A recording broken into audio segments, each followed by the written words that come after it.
तू स्वस्थ है, पूर्ण विकसित है।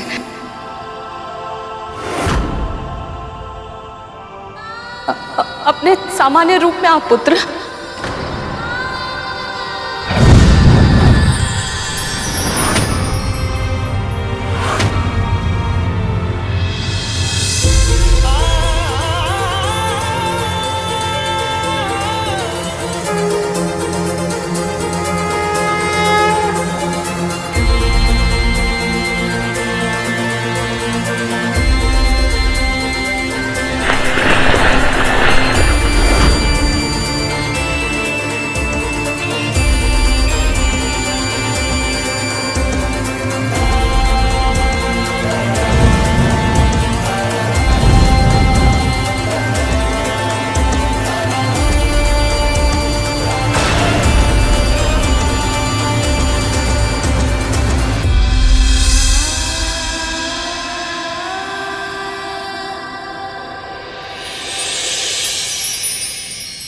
प्रणाम माँ।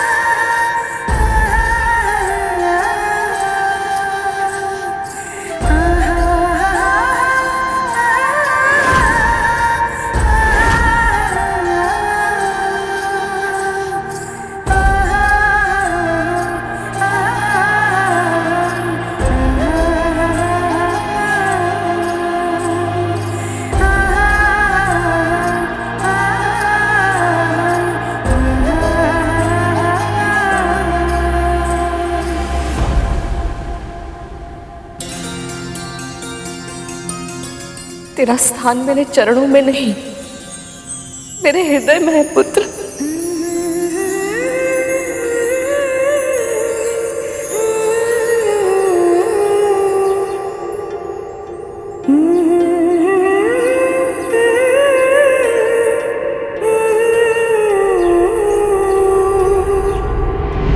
देवी कद्रू ने सहस्त्र पुत्रों की इच्छा व्यक्त की है, किंतु आप केवल एक ही पुत्र चाहती। मेरे पुत्र को एक और साथी दे दीजिए स्वामी। तथास्तु। स्वयं नीलकंठ भगवान शिव जी ने एक यज्ञ के फलस्वरूप मुझे ये माला दी थी। इसे जो धारण करेगा उसे ऐसी प्रतापी संतान प्राप्त होगी जिसके नाम और यश की कीर्ति समस्त ब्रह्मांड में फैलेगी। भगवान विष्णु के प्रताप से होने वाली आपकी संतान का वर्चस्व संपूर्ण आकाश में स्थापित होगा। महाबुद्धिमान, महाबलवान, आकाश का इंद्र कहलाएगा वो, आकाश का इंद्र कहलाएगा वो। 800 साल बाद जन्म लेने वाला आपका यह पुत्र आपको इस दास्ता से मुक्त करवाने के लिए आकाश पाताल लेकर देगा मां।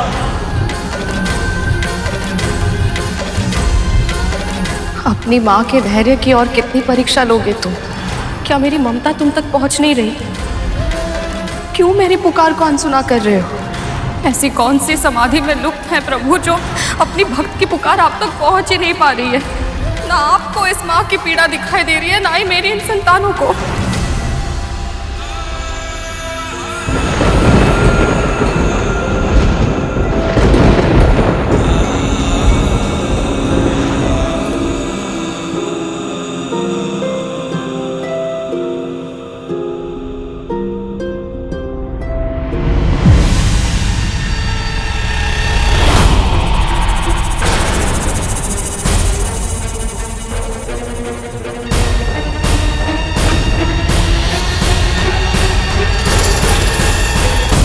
क्या हुआ माँ? और ये सब कौन है? ये नाग हैं, तेरे भाई, और ये हैं तेरी बड़ी माँ और इन नाग भाइयों की माँ कद्रू।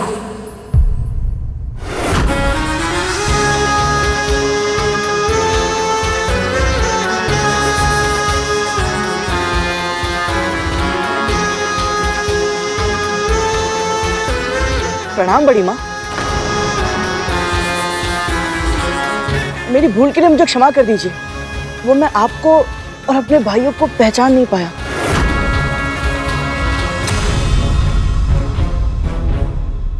वो तो अच्छा हुआ कि माँ समय से आ गई। पल दो पल की देरी हो जाती तो आप में से कोई मेरा प्रथम आहार बन जाता।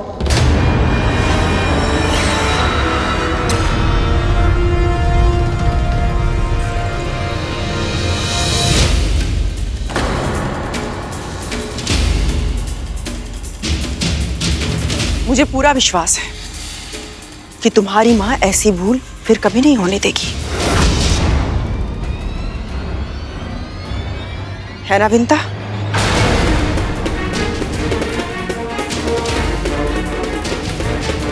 जी।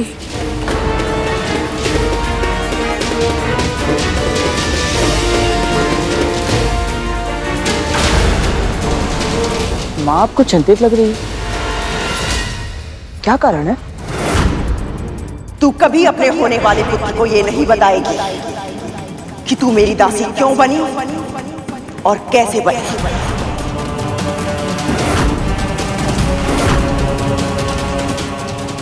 कुछ भी तो नहीं पुत्र।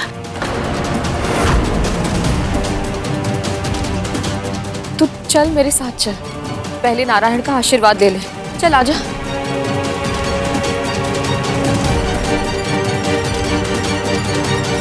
आपकी दूरदृष्टि की जितनी प्रशंसा की जाए उतनी कम है मां। यदि इसके जन्म से पहले आप छोटी मां को अपनी दास्ता के बंधन में ना बांध लेती तो आज ना जाने क्या हो जाता।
हे परम प्रभु श्री विष्णु, मुझे इस पुत्र के रूप में स्वयं अपना आशीर्वाद दिया है आपने। हर माँ की तरह मैंने भी अपने पुत्रों के लिए स्वप्न देखे थे, आशाएं संजोई थी, पर पहले पुत्र के जन्म लेते ही मुझसे दूर हो जाने के कारण मेरी आशाएं बिखर गई थी। वो सारे स्वप्न टूट गए थे और अब 1,000 वर्षों की लंबी प्रतीक्षा के बाद मुझे ये पुत्र मिला है, तो मैं माँ बनने से पहले ही दासी बन चुकी हूँ।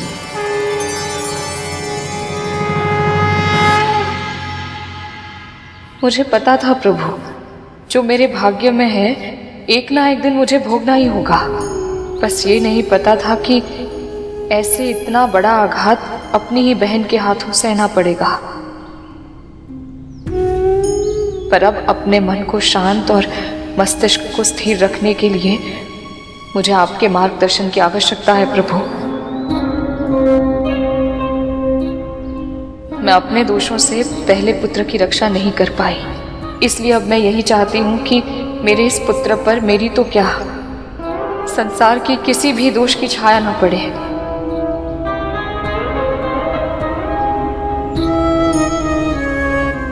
दासी पुत्र होने के बाद भी आदर्श बने, महान बने, मेरी ये प्रार्थना स्वीकार कीजिए प्रभु। इसे अपना आशीर्वाद दीजिए।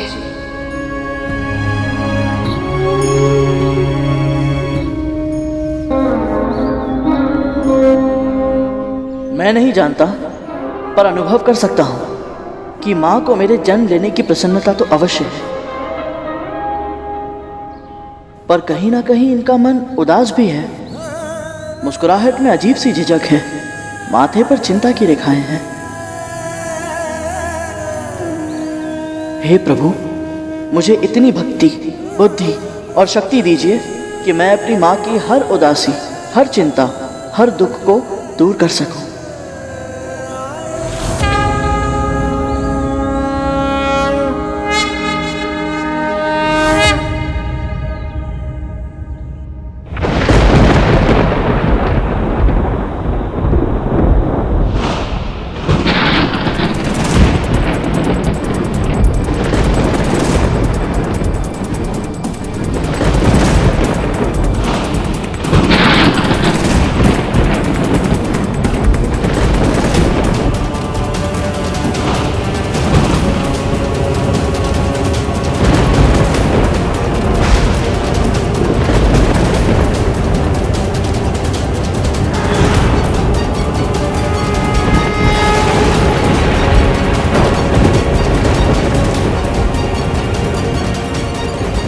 पुत्री विंता, शिव शंकर की पारिजात माला और महाविष्णु के परम भक्त बालखिल ऋषियों से आशीर्वाद प्राप्त करने वाला तेरा ये पुत्र पराक्रमी भी होगा और परोपकारी भी। ना तो ये किसी के साथ दुष्ट व्यवहार करेगा और ना ही किसी के साथ दुष्टता होने देगा। ऐसे अनेक असाधारण कार्य करेगा ये, जिनके कारण आने वाले युगों में समस्त संसार इसे धर्म योद्धा गरुड़ के नाम से जानेगा।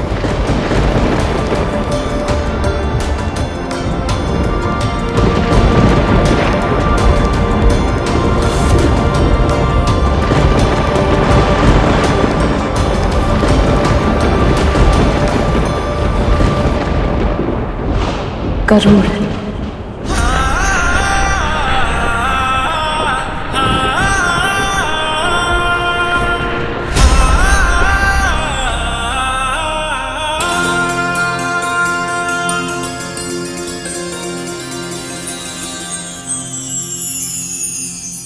मेरा पुत्र गरुड़।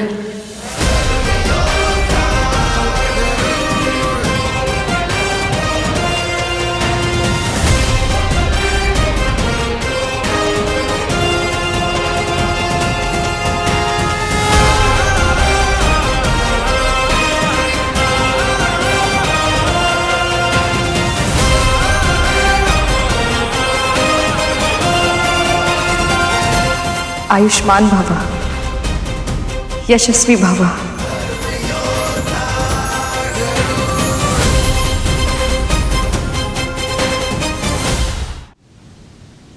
जो संसार में सबसे अधिक स्नेह विंता से करती थी, उसी बड़ी बहन के द्वारा छल से दासी बनाए जाने के दुख से विंता हमेशा के लिए टूट चुकी थी। पता है गरुड़, तुम्हारी माँ बहुत विद्वान, बहुत बुद्धिमान हुआ करती थी। कोई कल्पना भी नहीं कर सकता था कि जिसके चेहरे पर आत्मविश्वास का ऐसा तेज दमकता हो, वही विंता भय की छाया में सदा सदा के लिए दासी बनकर रह जाएगी। और उनके साथ हुई घटना के कारण तो वो पहले ही टूट चुकी थी, और कद्रू के निर्मम वार ने उसके कोमल से हृदय को चकनाचूर कर दिया था। तुम्हारी सुरक्षा करना जीवन का उद्देश्य बन गया था। अपने लक्ष्य को साधने के लिए कद्रू उसके भाई का उपयोग कर रही थी। तरह तरह की शारीरिक मानसिक दबाव डाले ताकि उसका आत्मविश्वास और उसका मनोबल पूरी तरह से टूट जाए। और यही हुआ। धीरे धीरे विंता स्वयं को भूलने लगी थी। बस उसे याद था तो सिर्फ अपने वचन का मान।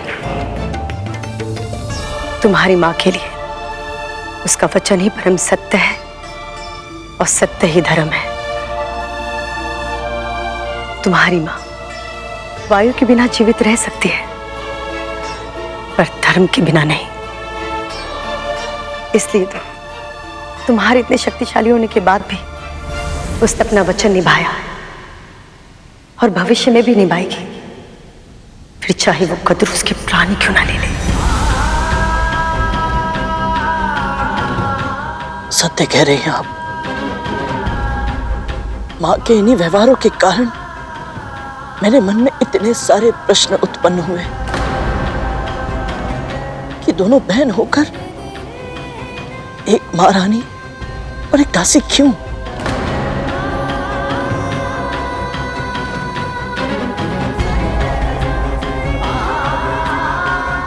मेरे प्रश्नों के उत्तर देने के लिए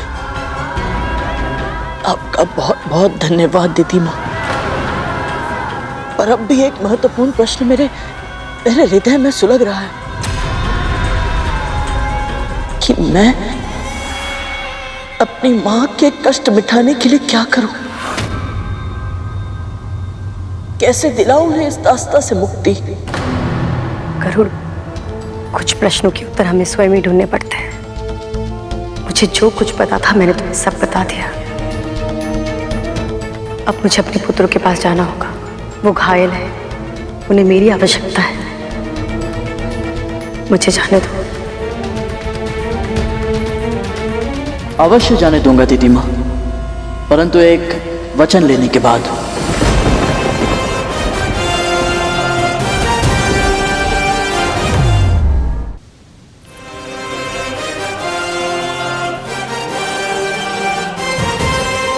वचन दीजिए दीदी माँ कि मेरी अनुपस्थिति में आपका कोई भी पुत्र, असुर सेना का कोई भी योद्धा, कोई भी सैनिक अदिति माँ की तपस्या भंग करने का प्रयास नहीं करेगा।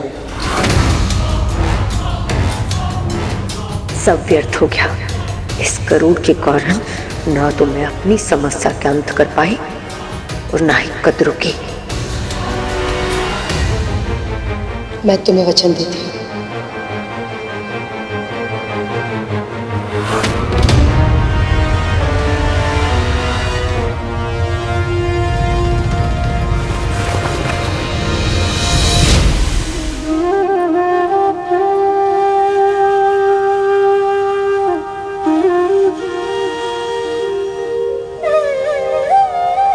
मां सही कहती है,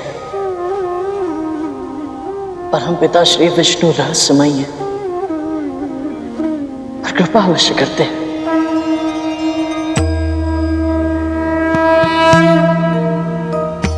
यहां आकर न केवल मुझे आपके दर्शन हुए अदिति मां, और अपने दानव भाइयों और अदिति मां से भी भेंट हो गई। मां पाताल भैरवी का आशीर्वाद मिला और आपकी तपस्या भंग हुए बिना ही मुझे अपने प्रश्नों के उत्तर मिल गए कि मेरी मां दासी क्यों और कैसे बनी। और मुझे पूरा विश्वास है कि उनकी दास्ता को समाप्त करने का उपाय भी मुझे अवश्य मिलेगा।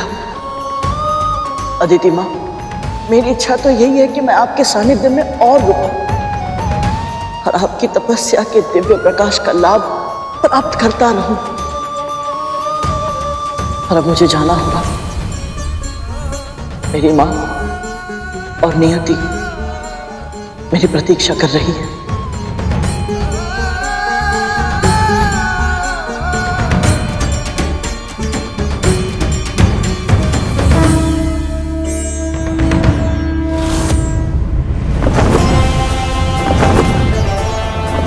मां को बिना बताए चला आया था। मेरी चिंता में कितनी व्याकुल होंगी वो और कितनी क्रोधित भी होंगी मुझसे।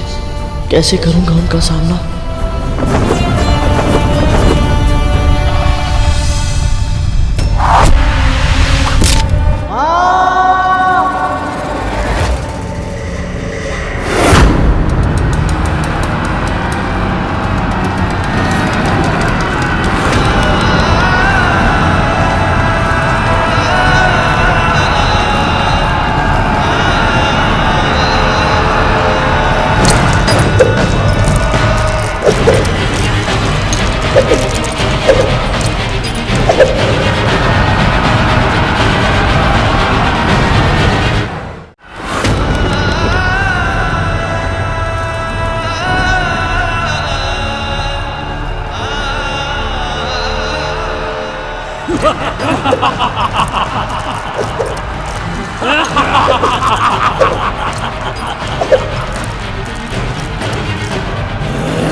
मेरा गरुड़।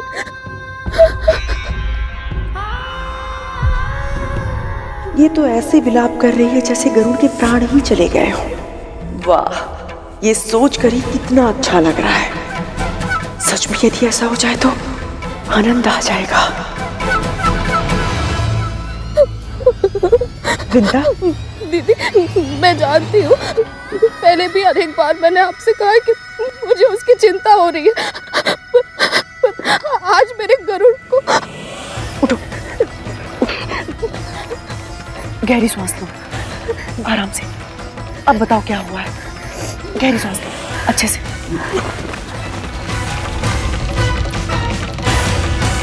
मैंने बहुत बुरा स्वप्न देखा दीदी। गरुड़ जब मेरे पास वापस लौट रहा था तो अचानक बहुत सारे असुरों ने उसे घेर लिया। क्या?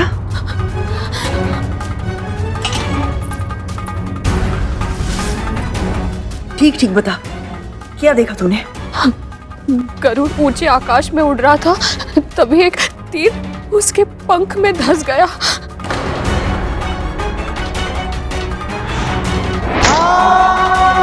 तीर भीतर तक धंस गया था और भूमि पर गिर पड़ा।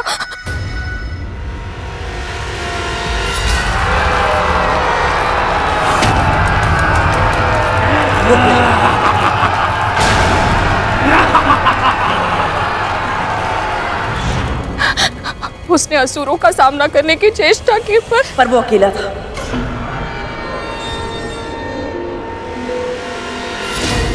और असुर बहुत सारे। कोई उसके पंखों पर तीरों की वर्षा कर रहा था तो कोई उसकी चोंच को घाव पहुंचा रहा था।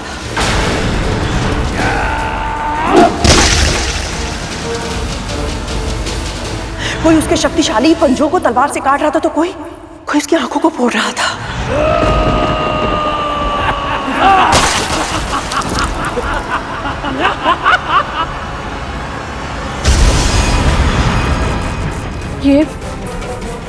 ये सब आपको कैसे पता? क्योंकि मैंने भी अभी यही स्वप्न देखा है विंता।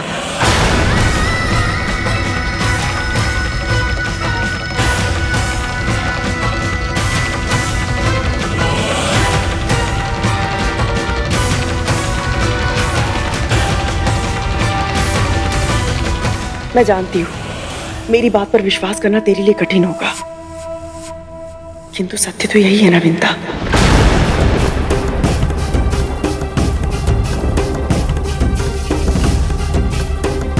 जन्म से पहले ही उस बालक ने मेरे मन मस्तिष्क पे एक अमिट छाप छोड़ दी थी,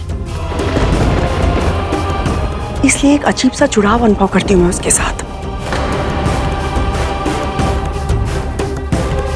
अब तक मैं ही तुझसे कहती रही कि तू चिंता मत कर, कुछ नहीं होगा उसे, किंतु अब इस स्वप्न के बाद ये आश्वासन भी नहीं दे सकती तुझे मैं।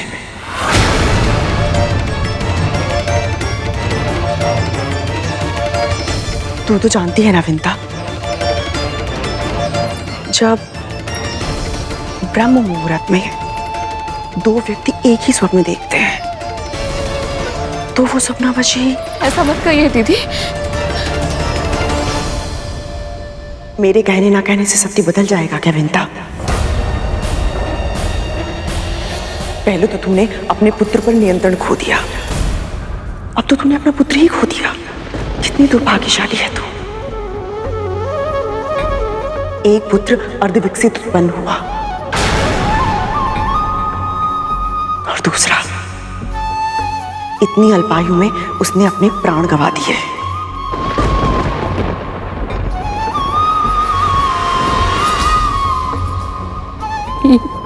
यह संभव है?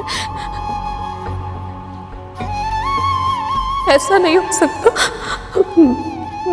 मेरा पुत्र।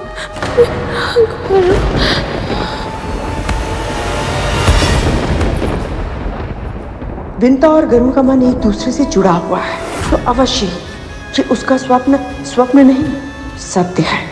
और निश्चित ही गरुड़ पर आगमन दीदी ने करवाया होगा।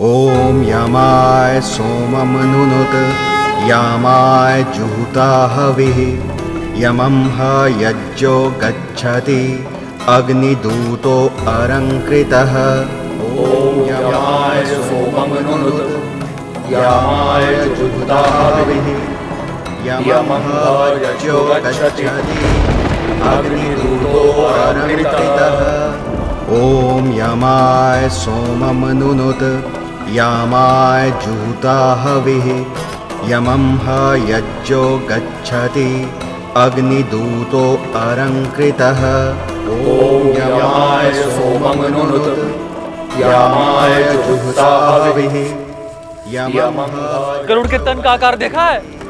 तो पूरे वन की लकड़ियां भी कम पड़ जाएंगी। हाँ भूत नंदी, उसे जलाने के लिए तो पूरे महल का घी भी कम पड़ जाएगा। माँ,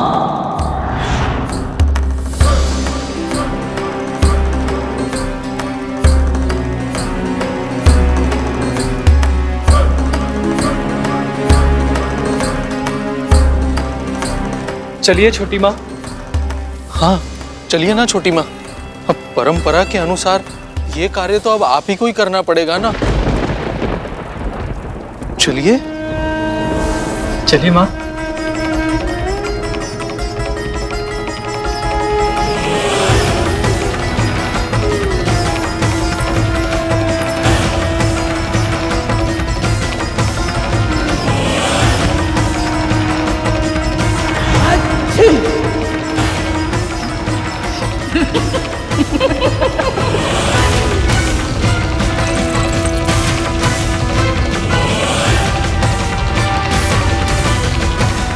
गरुड़ का श्राद्ध होगा तो उसकी ताकत कम होगी।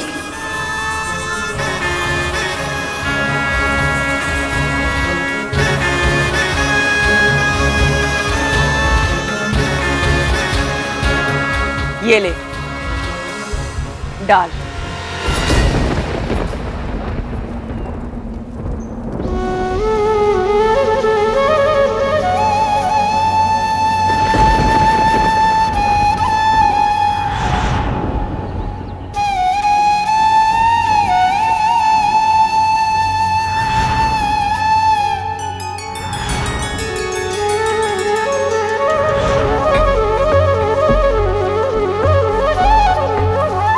अब आप दिवंगत का नाम बताइए। जिनकी मृत्यु हुई है उनका कुल और नाम बताइए।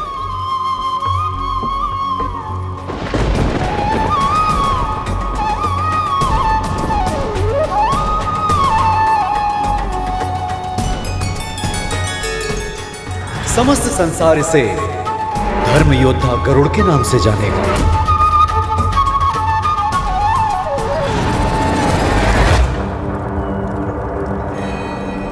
कश्यप पुत्र गरुड़।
गरुड़, मेरा गरुड़।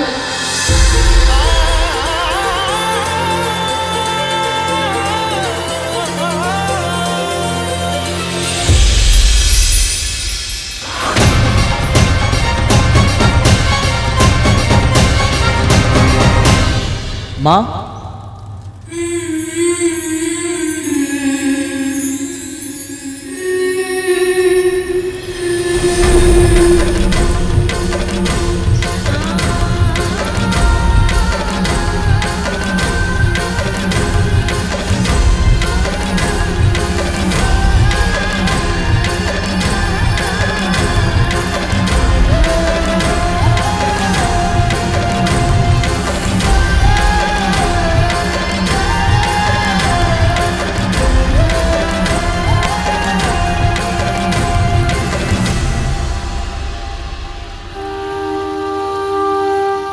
मुझे कोई घाव नहीं लगे तो ठीक है।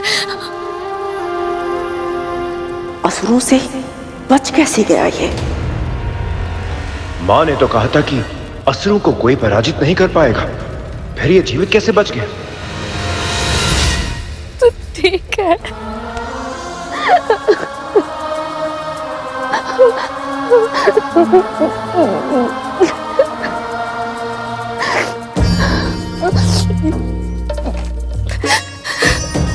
माँ, मुझे क्षमा कर दीजिए, मैं आपको बिना बताए यहाँ से चला गया था।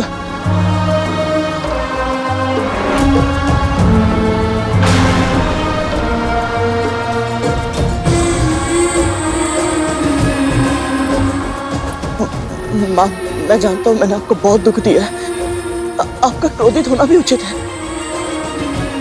माँ, मेरी बात तो सुनिए। माँ, मैं विवश था।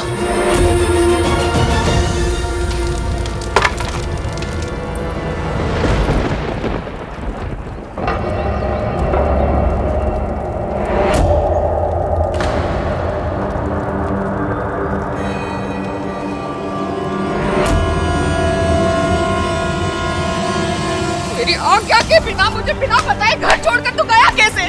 जब पता है जब तू यहाँ नहीं था तो मुझ पर क्या बीत रही थी? कैसे बुरे बुरे विचार आ रहे थे मेरे मन में? सोचा तूने मेरे बारे में हो?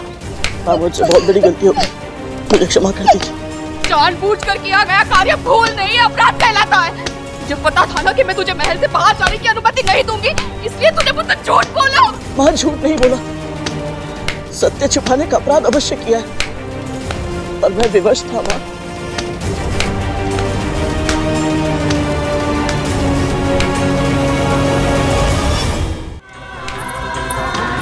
ऐसी क्या विवशता थी?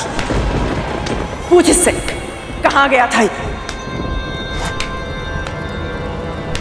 कद्रू ने विंता को छल से दासी बनाया था।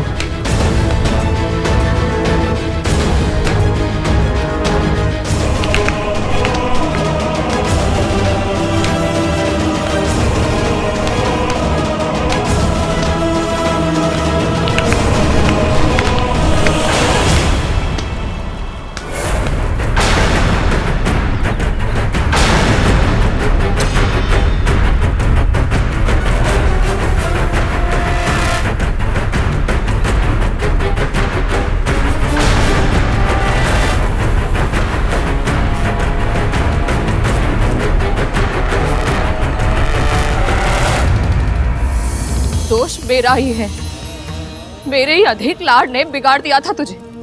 मुझे लगा था तू मेरे प्रेम से बंधा है, मुझसे दूर नहीं जाएगा।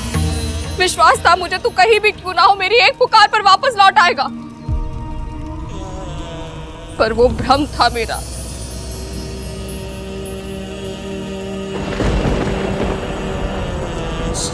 माँ,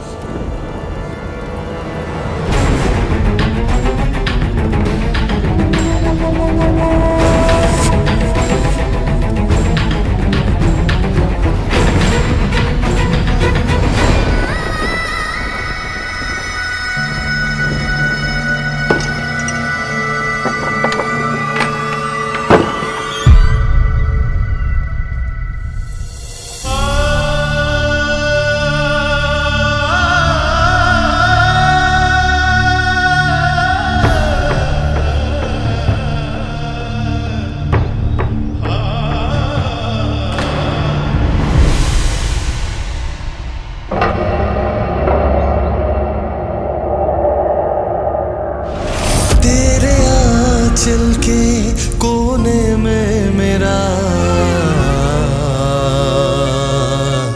संसार है माँ।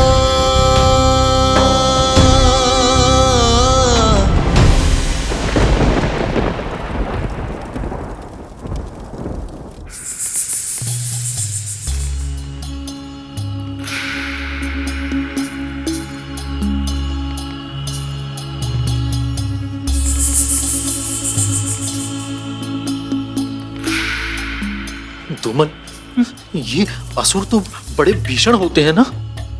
हाँ, तब तो मैं भी वही सोच रहा था, पर ये गरुड़ से बचकर कैसे वापस आया? पर मैं कुछ और सोच रहा था। यदि गरुड़ इतना ही शक्तिशाली है कि असुरों की पूरी सेना को हरा कर लौट आया, तो अपनी मां से क्यों पिटता रहता है? दोनों अभी के अभी चुप नहीं हुए ना, तो मेरे ही हाथों पिटोगे। अपना क्रोध इन पे मत निकाल काली। मां, आपको क्या लगता है उसे सत्य पता है?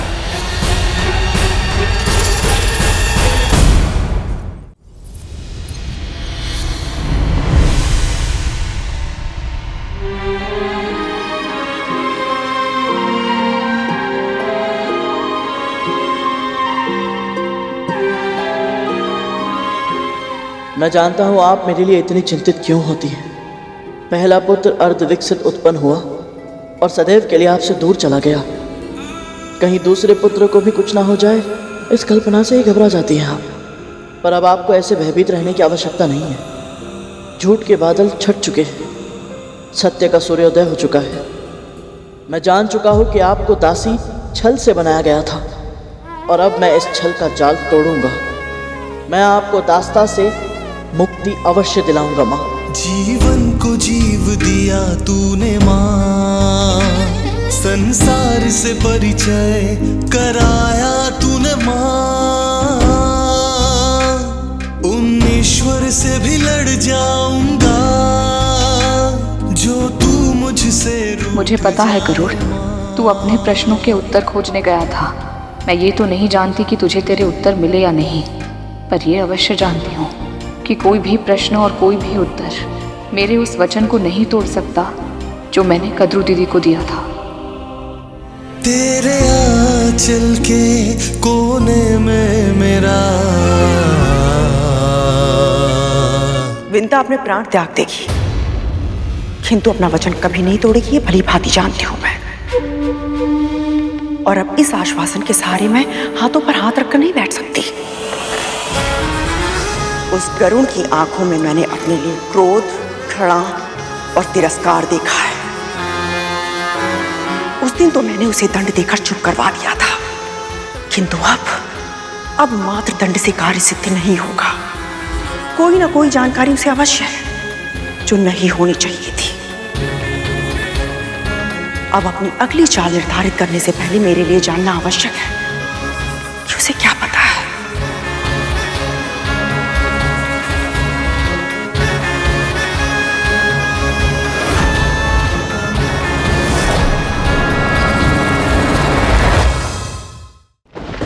माँ,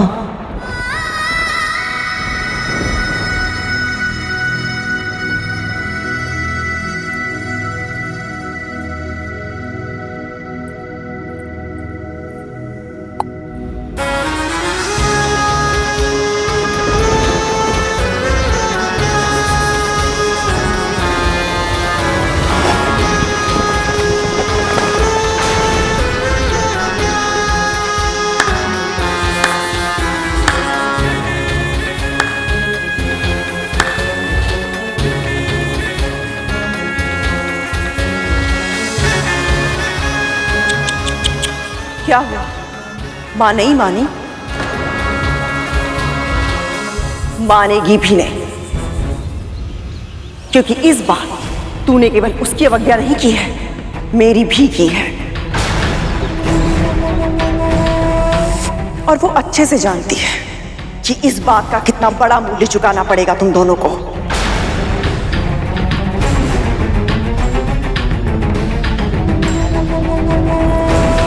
घूर क्या रहा है? पिछली बार जो तूने दुस्साहस किया था, उसका क्या परिणाम मिला था तुझे? भूल गया है?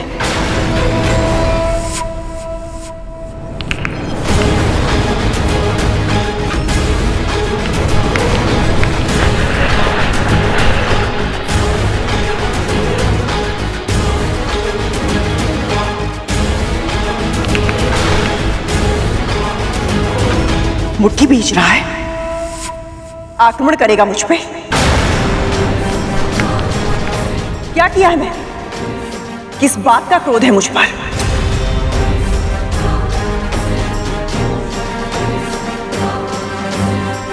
आवेश में दांत पीसना बंद कर और बता, सत्य का पता करने गया था ना तू? क्या पता चला तुझे? ये पता चला कि कैसे तेरी माँ ने तेरे भाई को अर्ध विकसित रूप में जन्म लेने के लिए विवश कर दिया था? क्या फिर ये पता चला कि कैसे उसने शर्त लगाने के अवगुण के कारण तेरा और अपना जीवन दांव पर लगा दिया था?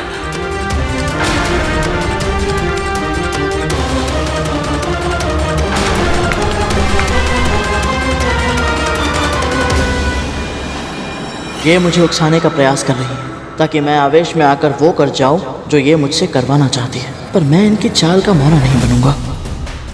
अभी मुझे केवल ये पता चला है कि माँ इनकी दासी कैसे बनी, ये नहीं पता चला कि मैं उन्हें दास्ता से मुक्त कैसे कराऊं। इसीलिए पहले मुझे उपाय खोजना है, फिर सही समय पर सही तरह से लक्ष्य प्राप्त करना है, पर उसके लिए मुझे अभी सूझबूझ का परिचय देना होगा।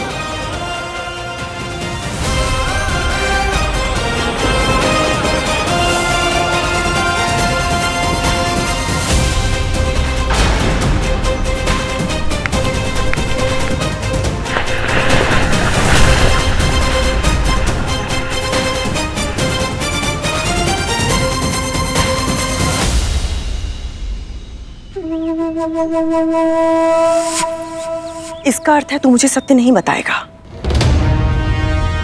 ठीक है, मैं ही तेरी माँ को जाके सत्य बता देती हूँ कि तू कहाँ गया था।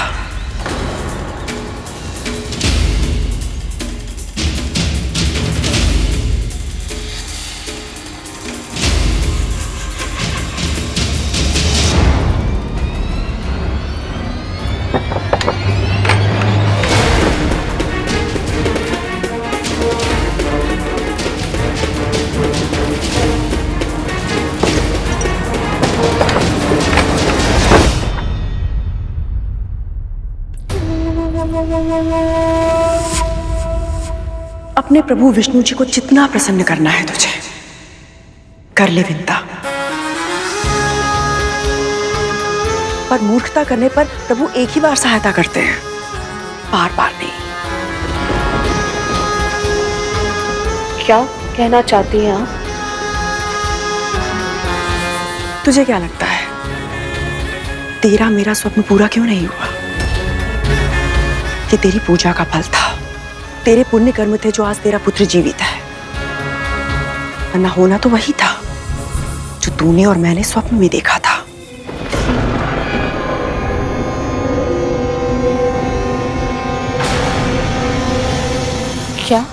क्या लगा था तुझे? तेरा पुत्र भ्रमण पर गया था या संसार देखकर लौटा है? असुरों की सेना के साथ युद्ध करके आया है तेरा पुत्र।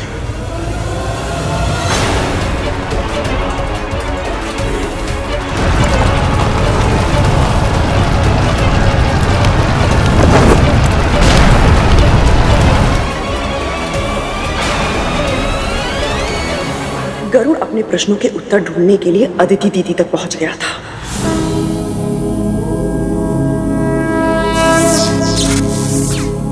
जहां उनकी तपस्या को भंग करने के लिए असुर सेना गई हुई थी। पर तेरा मूर्ख पुत्र बिना अपने प्राण की परवाह किए उस सेना को रोकने की मूर्खता कर रहा था। वज्रांग ने युद्ध स्थल से उसको हटाने के लिए अपना दूत भी भेजा। जाओ जाओ, चले जाओ। किंतु इसने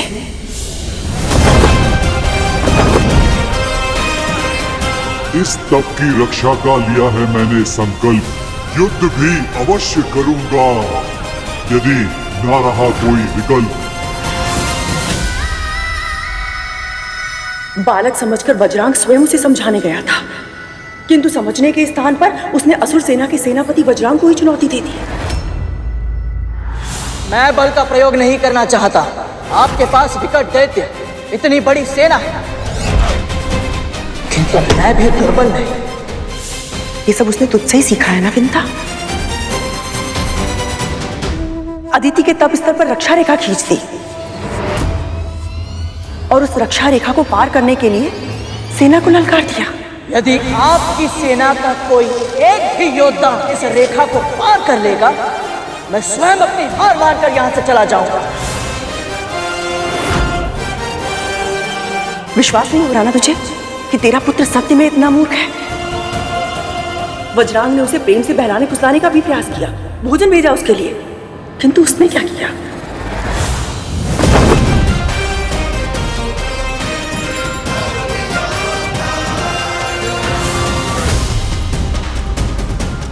ऐसे ही आंसू बहाएगी यदि समय रहते तूने अपने पुत्र को नहीं समझाया।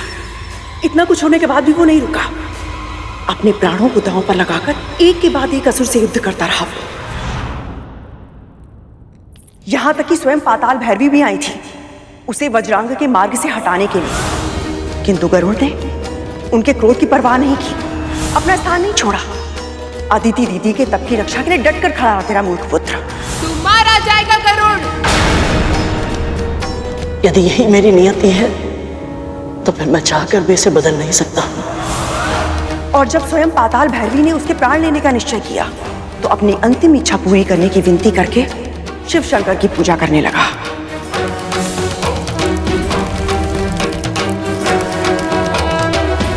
अब भस्म से त्रिपुंड बना।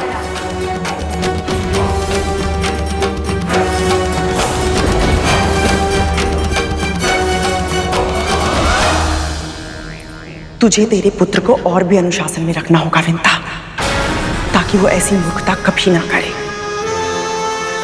वो तो मेरे कहने पर दीदी वहां गई और समय रहते उसने युद्ध को रोक दिया, वरना तेरा पुत्र आज जीवित नहीं होता। भला परोपकार करने के लिए अपने प्राण संकट में डालने की मूर्खता कौन करता है?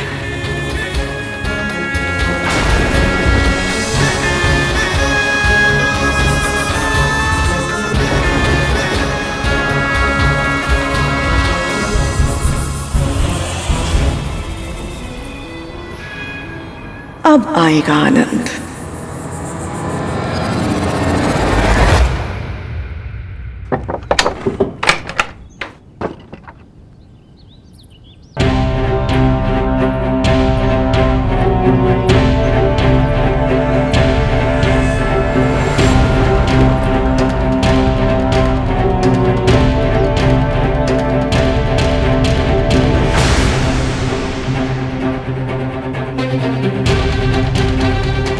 माँ,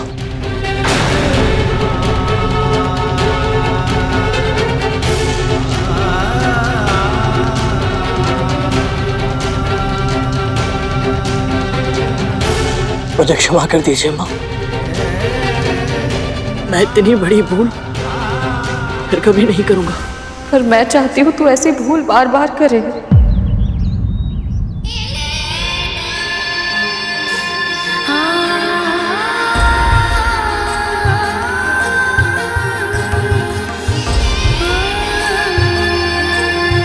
मुझे गर्व है तुझ पर। तूने धर्म की रक्षा कर मेरे दिए हुए संस्कारों की लाज रखी है पुत्र।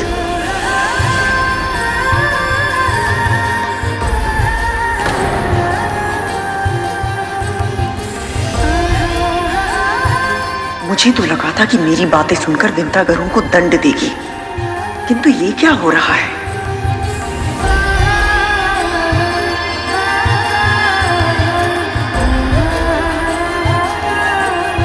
आपको सत्य पता चल गया माँ? दीदी ने कद्रू दीदी को बताया और उन्होंने मुझे कि कैसे तूने अदिति दीदी की तपस्या की रक्षा के लिए अपने प्राणों को दांव पर लगा दिया।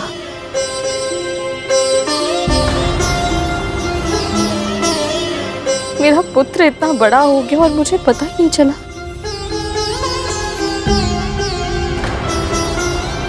तो बड़ी माँ को केवल मेरे अदिति माँ तक पहुंचने के बारे में ही पता है और कुछ नहीं। तूने इतना बड़ा परोपकार किया, मेरे संस्कारों की लाज रखी और मैंने तुझे। माँ, आप माँ है मेरी, जो भी करती है मेरे भले के लिए तो करती है। और वैसे भी माँ के हाथों से मार खाने का सौभाग्य तो बहुत भाग्यशाली संतानों को ही प्राप्त होता है।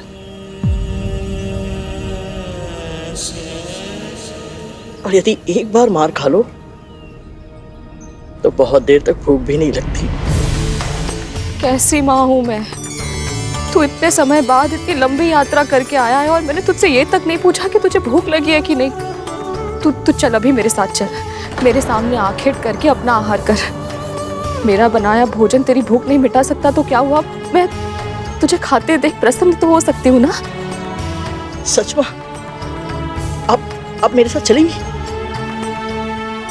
तो फिर अभी चलिए।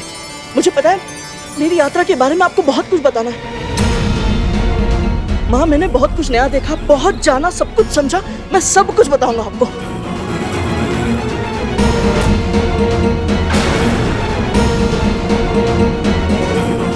अब ये किस यात्रा की बात कर रहा है और ये विंता को क्या बताना चाहता है? मुझे बहुत कुछ बताना है आपको माँ, चलिए।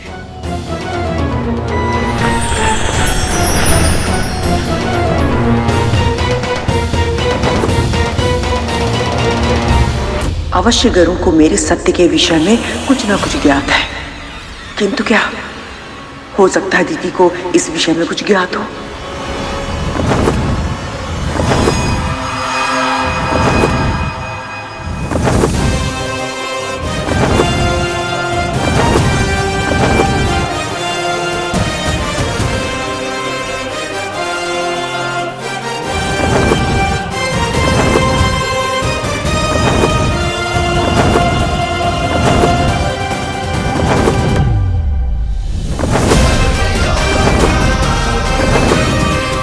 गरुड़, धीरे, तेरी माँ को अभ्यास नहीं है इतनी ऊंचाई का।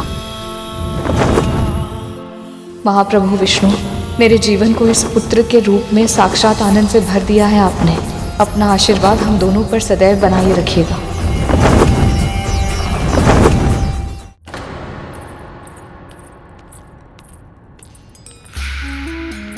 क्या हुआ कद्रू, इतनी शीघ्रता में क्यों बुलाया मुझे?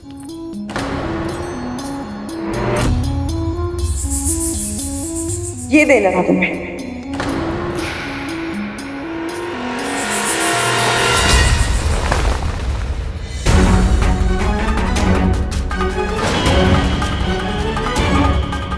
कहना क्या चाहती हो तुम? गरुड़ को कैसे पराजित किया जा सकता है, इसका भेद मैंने ही तुम्हें बताया था ना। फिर भी वो पूरी असुर सेना को हराकर सकुशल वापस लौट आया है। इसका अर्थ तो यही हुआ ना, तुम्हारे पुत्रों को, विशेष रूप से वज्रांग को बहुत हानि पहुंची होगी।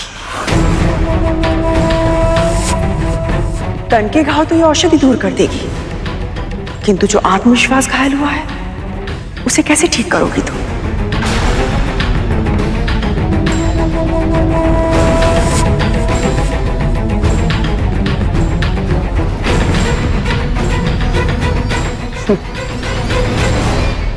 तुम्हें मेरे पुत्रों के लिए विचलित होने की आवश्यकता नहीं है कद्रू। चिंता ही करनी है तो अपनी और अपने पुत्रों की करो, क्योंकि बल और बुद्धि दोनों में ही तीव्र है गरुड़। यदि इतना जानने के बाद भी उसने अब तक कुछ नहीं बताया तो एक ही अर्थ हो सकता है। क्या क्या करने वाला है वो? और इतना जानने के बाद भी ऐसा क्यों कहा तुमने? क्या जानता है वो? स्वयं क्यों नहीं पूछ लेती जाकर अपनी दासी और उसके पुत्र से? और हाँ, यदि उन दोनों ने सत्य नहीं बताया तो समझ जाना कि विद्रोह के बीज जड़ पकड़ चुके हैं।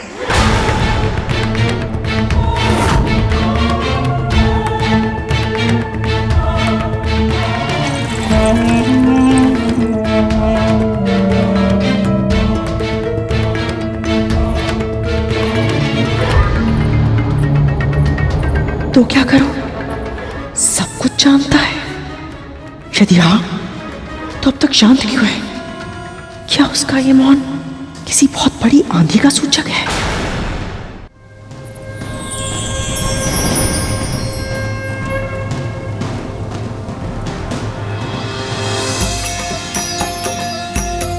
ये तो वही स्थान है जहां आपने मुझे संस्कार दिए थे।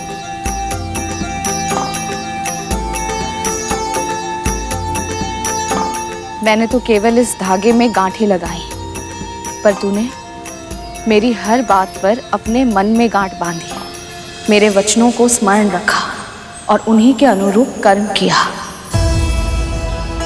मैंने जो सिखाया पूरी गंभीरता से तूने उसका पालन किया।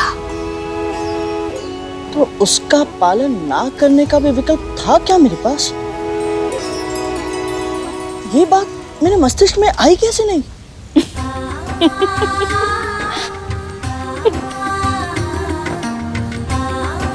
माँ, आपके मुंह से निकला हर एक वचन मेरे लिए ईश्वर की वाणी है, जिसकी उपेक्षा करना संभव ही नहीं है। मैं बस यही चाहता हूं माँ कि आप सदैव ऐसे ही मुस्कुराती रहे, सदैव प्रसन्न रहे, सुखी रहे। जब तक तू मेरे पास है, मैं हर परिस्थिति में सुखी ही रहूंगी।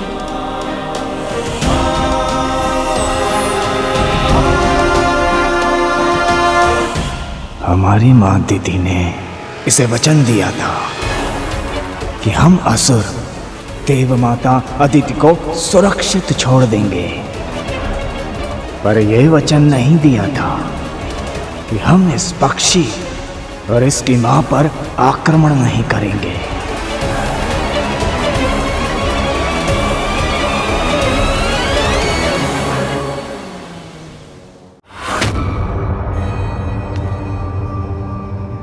हमारी मां दीदी ने इसे वचन दिया था कि हम असुर देव माता अदिति को सुरक्षित छोड़ देंगे, पर यह वचन नहीं दिया था कि हम इस पक्षी और इसकी मां पर आक्रमण नहीं करेंगे।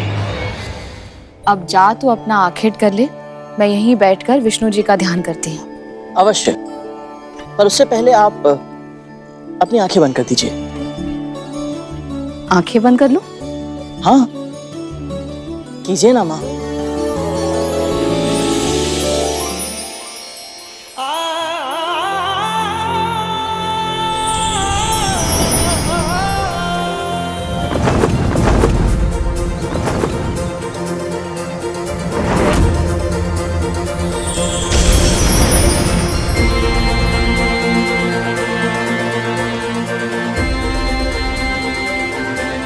माँ, बहुत दिनों से आपकी सेवा नहीं की थी। ना आपके लिए जल लाया, ना रात में पंखा जला, ना आपके चरण दबा पाया। आपकी सेवा के बिना जीवन अधूरा सा लगता है माँ।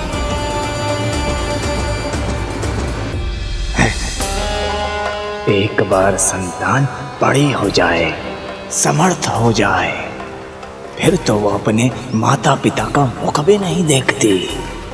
और एक ये मूर्ख है, स्वयं को अपनी माता की सेवा में न्योछावर कर रखा है इसने।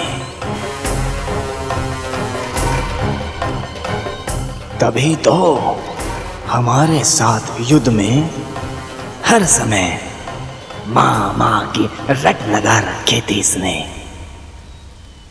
अब आज्ञा दीजिए।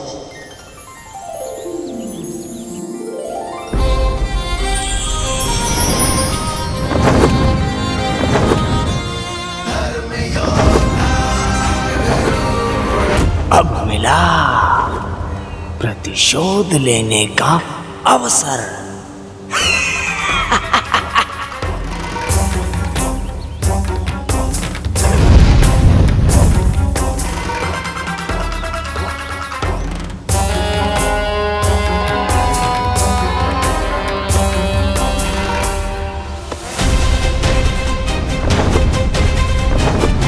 यहाँ तो आहार के लिए कोई भी जीव नहीं दिख रहा। माँ मेरी प्रतीक्षा कर रही होंगी।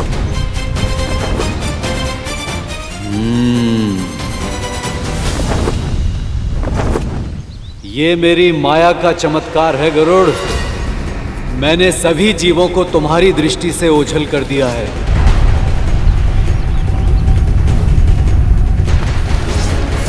आज तू किसी भी जीव का भोजन नहीं कर सकता है। बल्कि तू स्वयं बनेगा किसी का भोजन।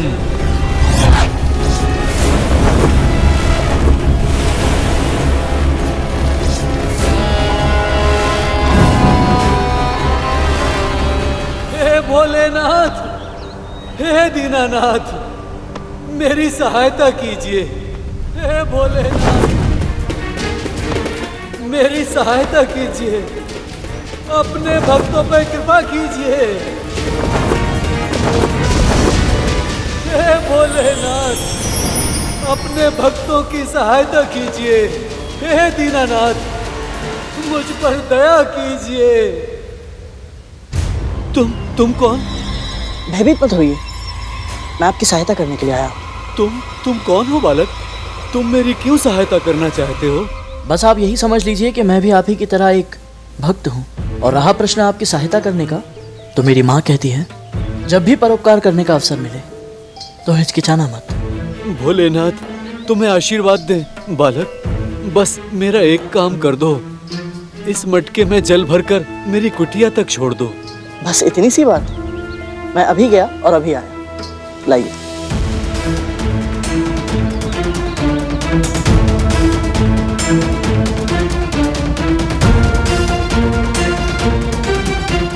अंततः गरुड़ फंस ही गया मेरे जाल में। ये स्वयं ही मृत्यु की ओर बढ़ रहा है।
भगवते वासुदेवाय।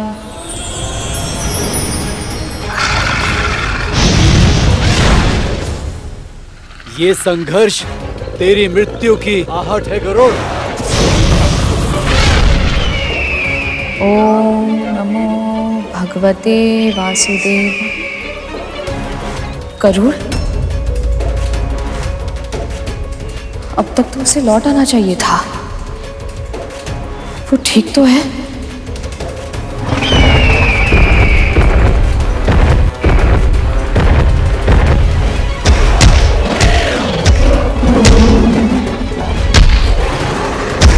कहाँ रह गया? मैं उसकी प्रतीक्षा में यूं बैठी नहीं रह सकती। मुझे अपनी मन की आंखों से ढूंढना होगा उसे।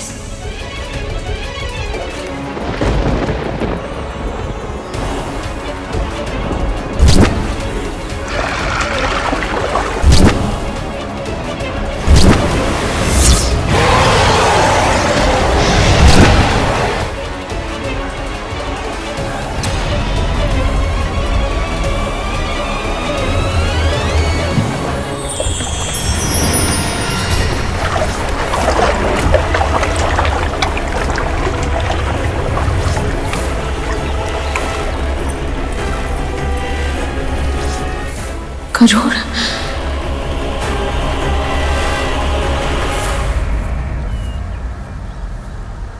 माँ, आप यहाँ? गरुड़, तू ठीक है ना?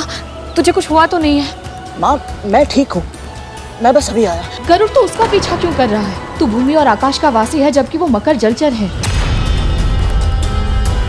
जल में उसकी शक्ति और अधिक बढ़ जाती है। माँ, आप सत्य कह रही है, पर आप ही ने मुझे सिखाया था कि जब भी भूख लगे तो प्रयास करना किसी दुष्ट प्राणी को ही मारा जाए, ताकि अन्य सभी निर्दोष प्राणियों की रक्षा हो सके और प्रकृति का संतुलन भी बना रहे। माँ, यदि आज इस मकर को मैंने छोड़ दिया तो भविष्य में इसके जैसे अनेक दुष्ट यहाँ आकर उत्पात मचाएंगे और सामान्य जन का जल पीना भी असंभव हो जाएगा। मां, मुझे जाने दीजिए।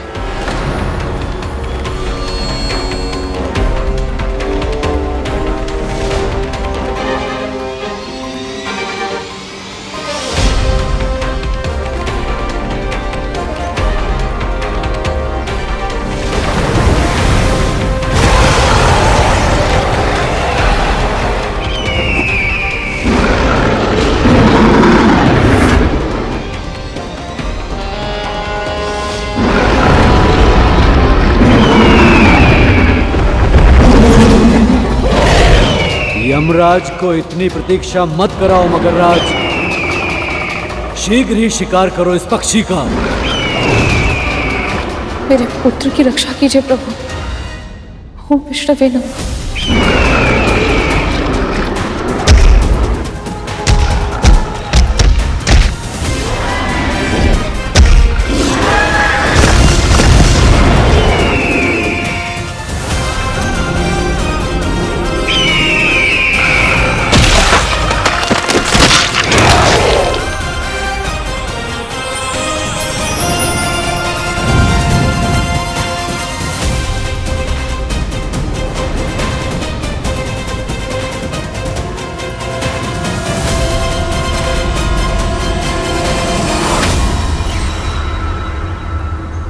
राहु,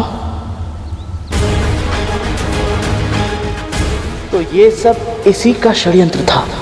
दुष्टों को कितना भी समझाओ, ना सुधरते हैं ना संभलते हैं।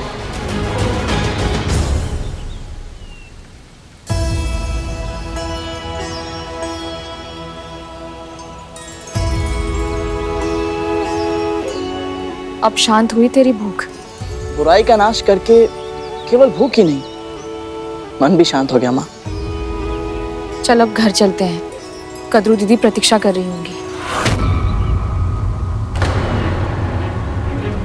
और माँ वो शेष बातें हम घर चल के करेंगे गरुड़, चल अब। ये भी अवसर हाथ से निकल गया, किंतु मुझे शीघ्र ही माँ को बड़ी माँ की मंशा से अवगत करना होगा।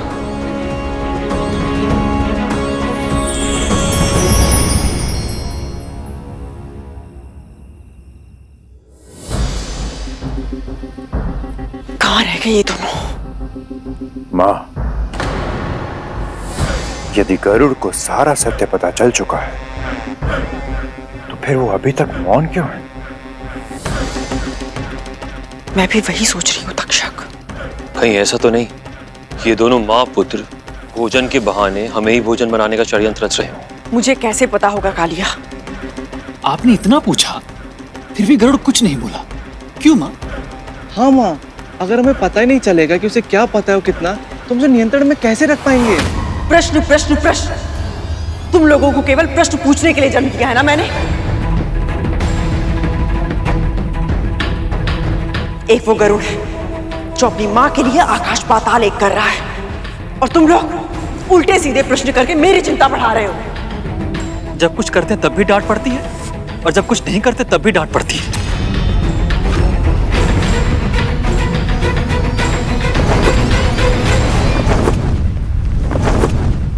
माँ, वो आ गए।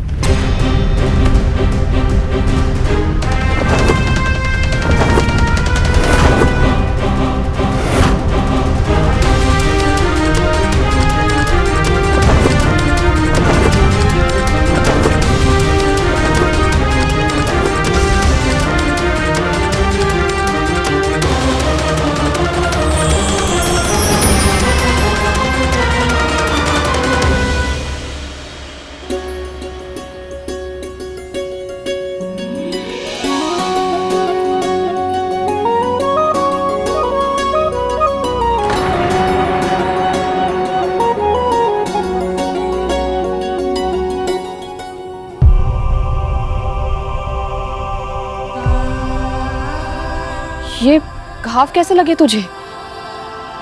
कुछ नहीं माँ, वो आखेट करते समय थोड़े बहुत घाव तो लग ही जाते हैं। मुझसे छुपाएगा? किसी मकर में इतना सामर्थ्य नहीं है कि तुझे घाव दे पाए। ये घाव तो मैंने तुझे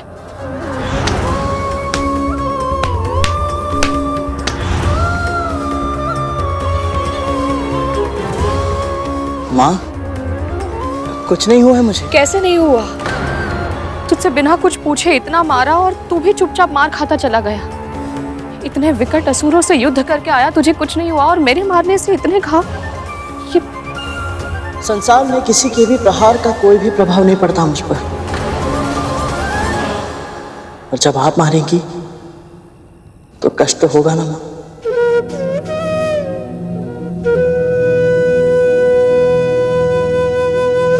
तू चल भीतर चल, मैं औषधि का लेप लगा देती हूँ। आजा चल। यदि विंता को पता होता कि उसका पुत्र केवल असुरों से युद्ध करने नहीं बल्कि उसके अतीत का सत्य जानने गया है, तो उसका व्यवहार इतना सामान्य नहीं होता। इसका अर्थ है गरुड़ ने अपनी यात्रा के विषय में अपनी मां को कुछ नहीं बताया।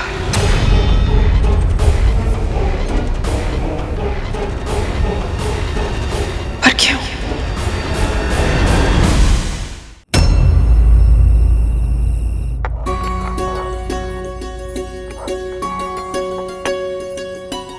माँ, मुझे दीजिए, मैं पीसता हूँ औषधि। लाइए। नहीं,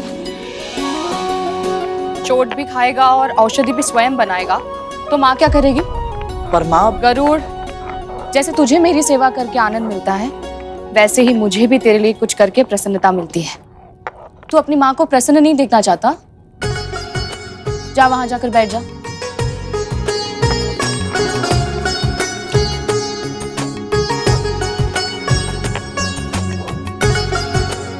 सोचा था भोजन करते समय माँ को अपनी यात्रा के विषय में सब बता दूंगा, पर अवसर ही नहीं मिला। और अब तो बहुत रात हो गई है, माँ भी थक गई होंगी।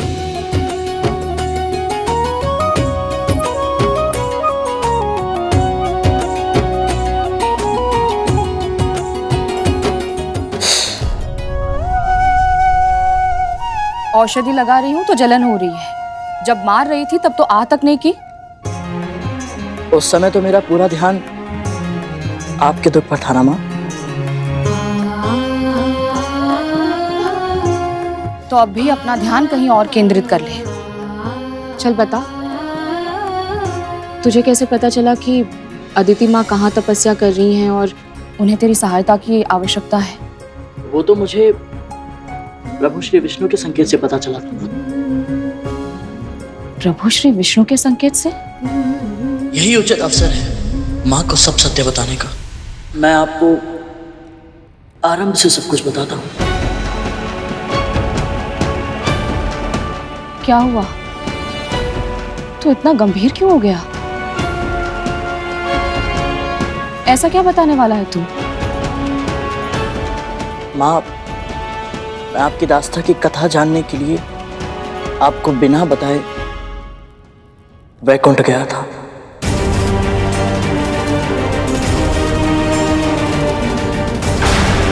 वैकुंठ?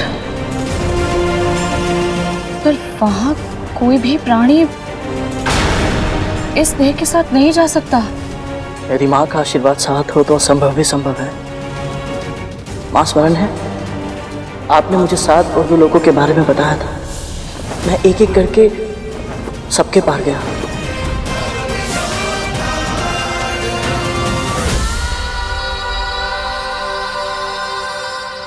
और दूर से ही सही पर ब्रह्मलोक में मुझे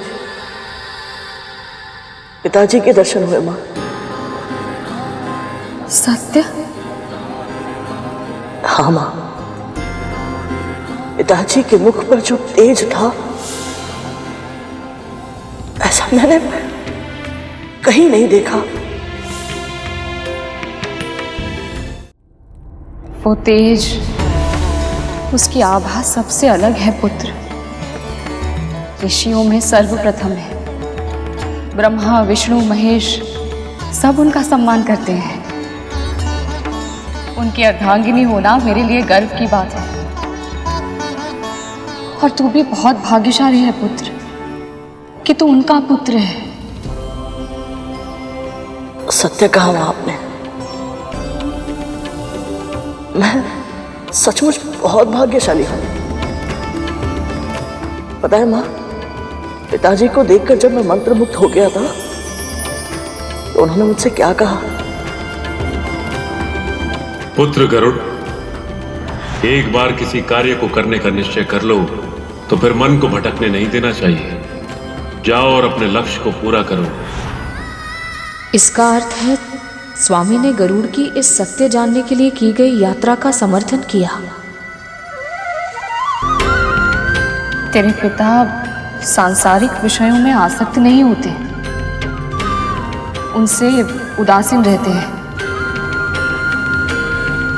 पर फिर भी तुझे यात्रा के लिए आशीर्वाद दिया। ये बहुत बड़ा सौभाग्य है। माँ, पिताजी के वचनों से उत्साहित होकर मैं और ऊपर उड़ा। फिर जब मैं वैकुंठ पहुंचा तो एक भयंकर काले नाग ने मेरा मार्ग रोक लिया।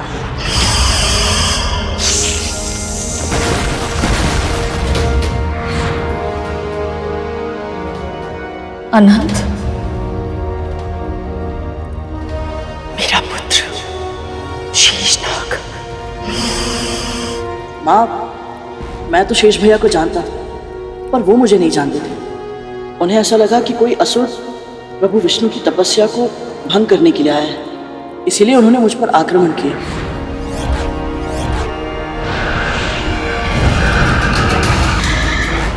और फिर एक बार आपने मेरी रक्षा की। क्या संबंध है तुम्हारा विंता माँ से? ब्रह्मपुत्र कश्यप और दक्ष प्रजापति के पुत्र माँ विंता का पुत्र हूं मैं, गरुड़।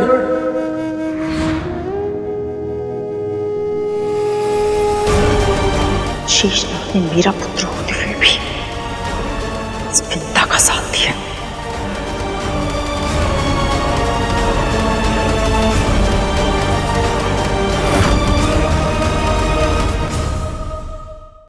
इतने वर्षों से उसे देखा नहीं है, वो सकुशल तो है? हाँ माँ, शेष भैया बिल्कुल ठीक है। इतनी दूर होकर भी वो प्रतिदिन आपको और बड़ी माँ को स्मरण करते रहते हैं।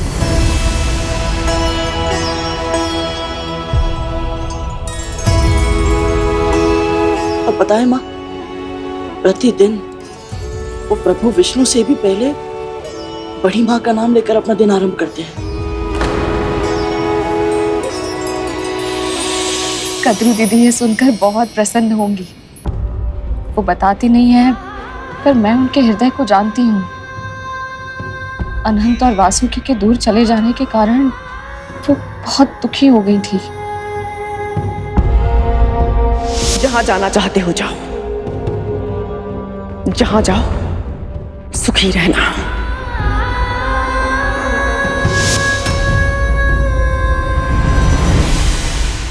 बड़ी माँ और आपके आशीर्वाद से शेष भैया की तपस्या सफल हो गई थी माँ, और वो वैकुंठ भी पहुंच गए थे।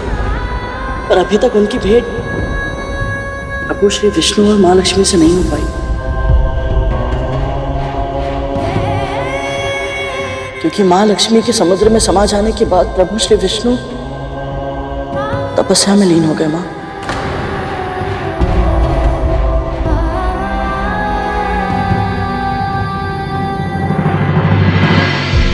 क्या प्रभु विष्णु के दर्शन मिले तुझे? दूर से ही सही, पर मुझे प्रभु विष्णु के दर्शन मिले माँ।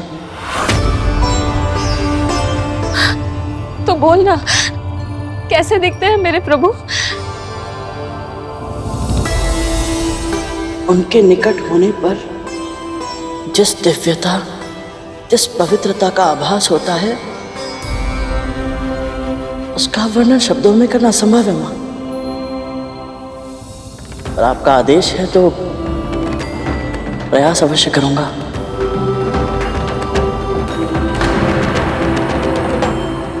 प्रभु तपस्या में लीन है माँ। उनके आभूषणों ने अपनी चमक खो दी है, क्योंकि समस्त ब्रह्मांड श्रीहीन हो गया है।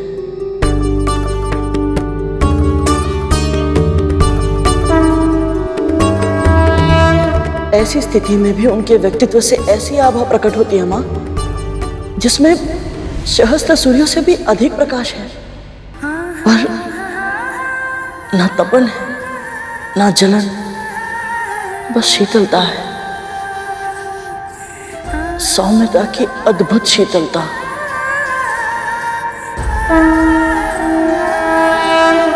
माँ, आपको स्मरण है आपने मुझे आशीर्वाद दिया था कि मुझे प्रभु श्री विष्णु की भक्ति का सौभाग्य मिले। जब मैंने उन्हें देखा तब मुझे समझ आया कि आपके उस आशीर्वाद के पीछे मेरे सुख की कामना छिपी थी। ये सुनकर मुझे बहुत अधिक प्रसन्नता हो रही है गरुड़। अल्पायु में ही तुझे प्रभु श्री विष्णु के साक्षात दर्शन हो गए। ये मेरे लिए गर्व की बात है। ऐसा लग रहा है जैसे मेरी वर्षों की तपस्या का फल मिल गया हो मुझे। बस अब तुझे किसी की बुरी दृष्टि ना लगे।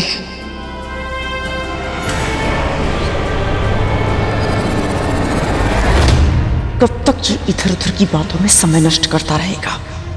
मुझे तो बस ये जानना है कि शेषनाग ने इसे मेरे और विंता के बारे में क्या बताया है।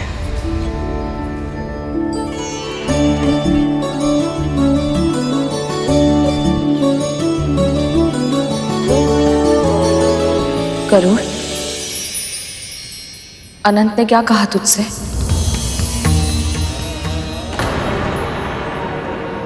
एक ना एक दिन तो सत्य सामने आना ही है पुत्र।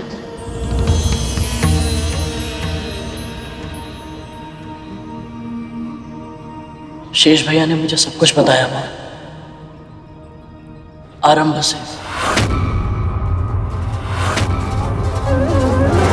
कि कैसे आप और बड़ी माँ के मध्य स्नेह था। आप पर प्राण न्यौछावर करती थी वो। अस्वस्थ होने पर रात रात भर जागकर आपकी सेवा करती थी।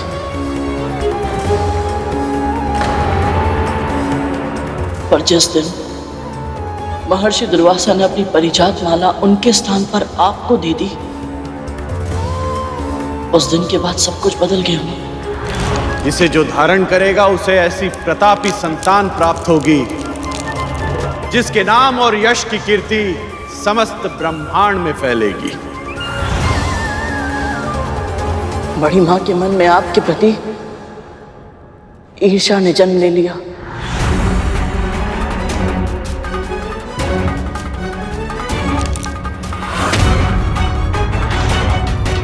और मैं समझ ही नहीं पाई। अवगुण ऐसे ही होते हैं माँ, समय रहते हम उन्हें पहचान नहीं पाते।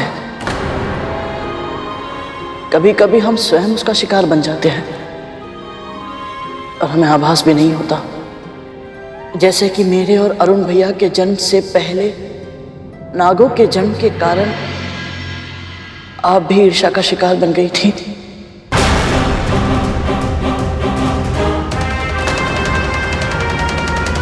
और आपको पता भी नहीं चला था। अब मुझे ज्ञात करना ही होगा कि डिमों के भीतर मेरी संतान पल रही है या नहीं।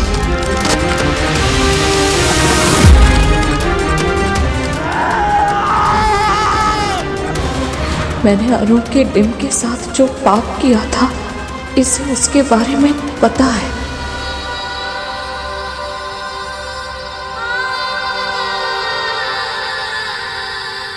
माँ, मैं आपकी भावनाओं को समझता हूँ। कब आपकी ममता ईर्ष्या में बदल गई आपको भान तक नहीं हुआ। और इसमें केवल आपका दोष नहीं था माँ, अति सौभाग्यशाली पुत्रों की माँ होने का वरदान मिला था आपको, और इससे बड़ी माँ असुरक्षित अनुभव कर रही थी। और इसीलिए उन्होंने आपके मस्तिष्क में संदेह के इतने बीज बो दिए कि आप ठीक से कुछ समझ ही नहीं पाई। और फिर जब क्रोध में आकर अरुण भैया ने आपको भीषण श्राप दिया, आपने उसे अपनी नियति मान लिया। फिर आपने जो किया उसके कारण अपराध बोध में आप इतनी अधिग्रस्त हो गई थी माँ कि उचित निर्णय लेने में असमर्थ हो गई थी। इसीलिए बड़ी माँ के बिछाए हुए जाल को आप देख नहीं पाए और बस उसमें फंसती चली गई। और फिर अरुण भैया के अर्ध विकसित स्वरूप में जन्म लेने का पूरा दायित्व आपने अपने ऊपर ले लिया और बहुत ही शीघ्र बड़ी माँ को क्षमा कर दिया, जबकि बड़ी माँ क्षमा के योग्य ही नहीं थी। जो हुआ उसके लिए मैं कदरू दीदी को दोष नहीं देती, त्रुटि तो मेरी है ना।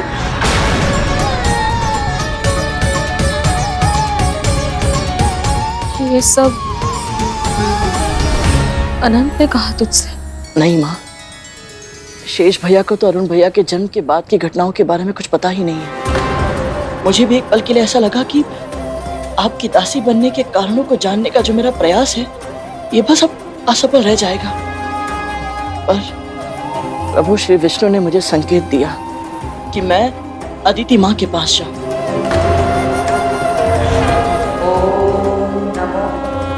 नारायणाय नमः। ओम नमः नारायणाय नमः। उनकी तपस्या के समय जो हुआ वो तो आपको बड़ी माँ कह चुकी है, किंतु आपको यही नहीं पता माँ कि उस युद्ध में अंत में वज्रांग मेरे सामने असहाय हो गया था। ऐसा क्या हुआ था जो वज्रांग गरुड़ के सामने असहाय हो गया था? रुक जाओ पुत्र, रुक जाओ। जब उसे छुड़ाने के लिए दीति माँ वहां पहुंची तो मैंने हट कर दी। मैंने वो सब कुछ जान लिया दीति माँ से जो शेषनाग भैया नहीं जानते थे।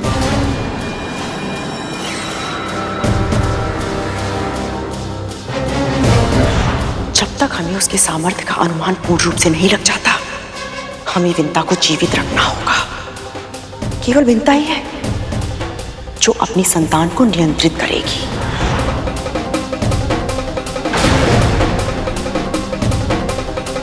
तो दीति ने बताया है इसे मेरा सत्य।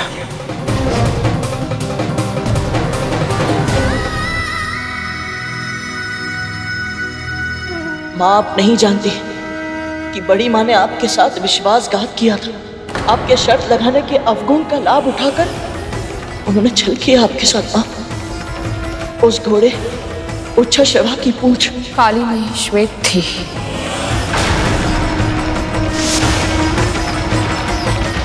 और ये सिद्ध करने के लिए उनके पुत्र नाग के रूप में उसकी पूंछ से लिपट गए थे। अर्थात आपको पता था कि आपके साथ छल हुआ है? प्रारंभ में नहीं पता था। जब उन्होंने कहा कि मैं अपना वचन ना तोड़ूं, इसके लिए आजीवन उनकी दासी बनने की सौगंध लेनी होगी, तब मैंने अपने निकट उनके 1 सहस्त्र पुत्रों को नाग के रूप में सरकते देखा।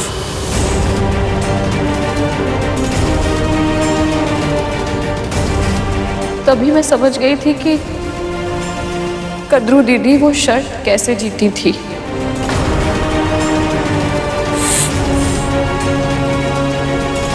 फिर भी आपने उनसे कोई प्रश्न नहीं पूछा।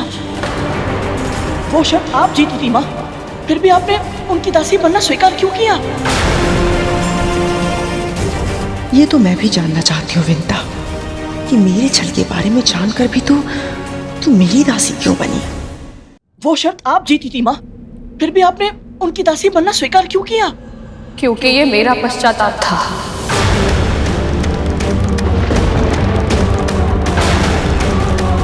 भले ही कद्रू दीदी धोखे से वो शर्त जीती थी, पर शर्त लगाकर जुआ खेलने का महापाप तो मैंने किया था ना। और ये पहली बार नहीं था, उससे भी पहले कई बार केवल आनंद के लिए कुछ दांव पर लगाकर युद्ध क्रीड़ा करना मेरा स्वभाव बन चुका था गरुड़। यदि उस दिन भी मैं शर्त जीतने का प्रयास करती तो मेरा पाप और अधिक बढ़ जाता। मैं नहीं चाहती थी कि मेरे दूसरे पुत्र के जन्म के समय मुझ में कोई कमी हो। अर्थात इसलिए विंता जानबूझकर शर्त हारी थी? यदि माँ में ही अवगुण होंगे तो पुत्र से धर्म के अनुसार कर्म की अपेक्षा कैसे की जा सकती है? मैं स्वयं को सभी अवगुणों और विकारों से मुक्त करना चाहती थी ताकि मैं तेरे सम्मान की अधिकारी बन सकूं।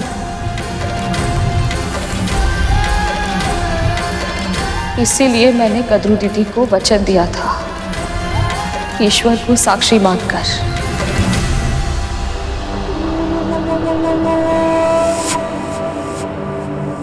तू जानता है, मेरा वचन ही मेरा सत्य है और मेरा सत्य ही मेरा धर्म। मैं अपने धर्म से विमुख नहीं हो सकती गरुड़।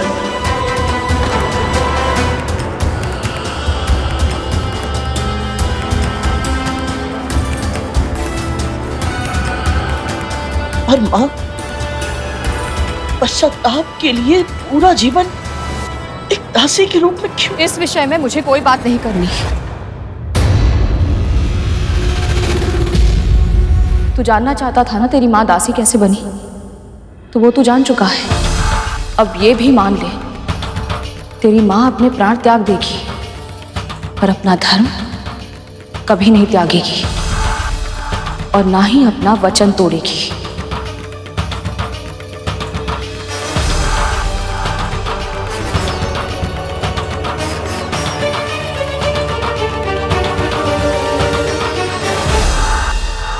ये तो मैं जानती थी कि विंता तेरे लिए वचन और धर्म सर्वोपरि है और तेरी इसी विवशता का लाभ उठाऊंगी मैं।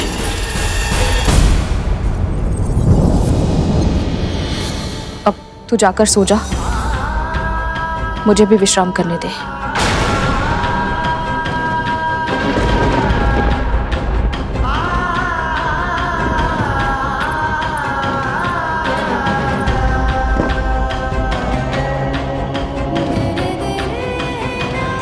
जब माँ ही नहीं चाहती तो इन्हें दास्ता से मुक्त कैसे कराऊंगा मैं?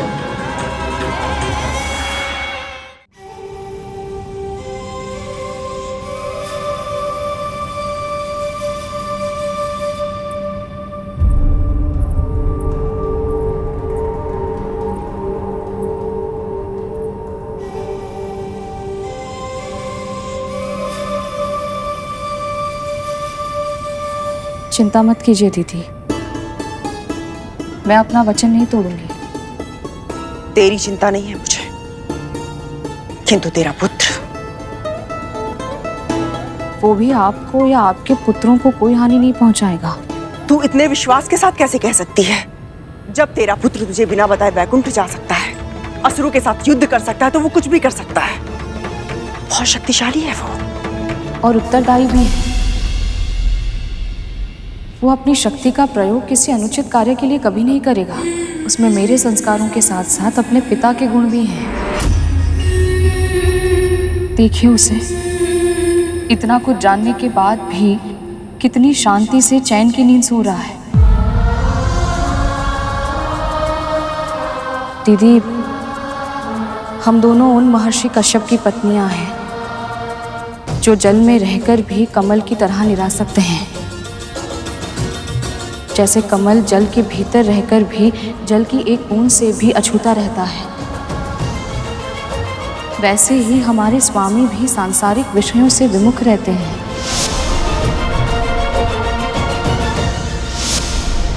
ये सब मुझे ज्ञात है। तू वो बता जो तुझे लगता है कि मुझे नहीं पता है। मैं केवल इतना कहना चाहती हूँ कि आपको हमारे स्वामी से प्रेरणा लेनी चाहिए। यदि आप हर समय अपने पुत्रों की सुरक्षा की चिंता में डूबी रहेंगी तो आपको शांति कैसे मिलेगी? आपको स्मरण है, दीदी जब संतान प्राप्ति की इच्छा से स्वामी के पास गई थी तो क्या हुआ था? क्या हुआ था? सूर्यास्त की बेला थी और स्वामी तपस्या में लीन थे।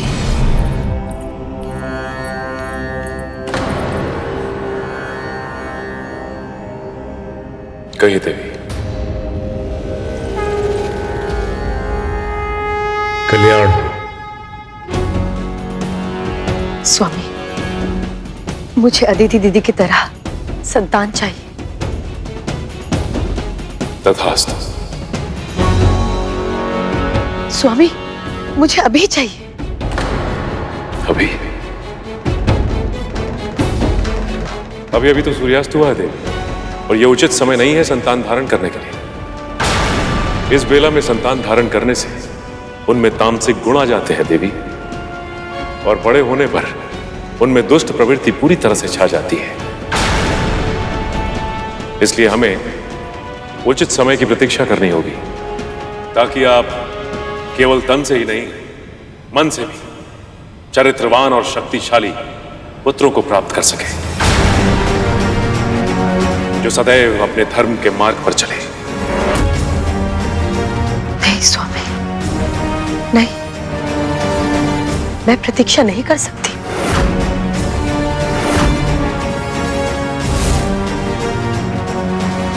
तू मुझे जितना भी समझा ले विंता, किंतु मेरे पुत्रों का ही सर्वस्त्र राज होगा, जो अगर उनके जीवित होते हुए संभव नहीं है।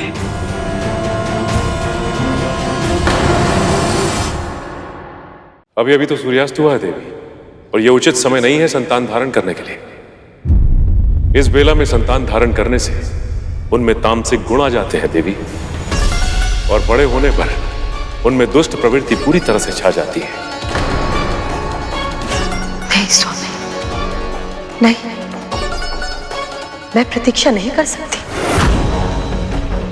पति के समय पर पत्नी का भी कुछ अधिकार अवश्य होता है, और पति पत्नी के संबंधों में पत्नी की इच्छा का सम्मान होना चाहिए स्वामी। यदि यही आपकी इच्छा है देवी, तो हम अपने कर्तव्य का पालन अवश्य करेंगे।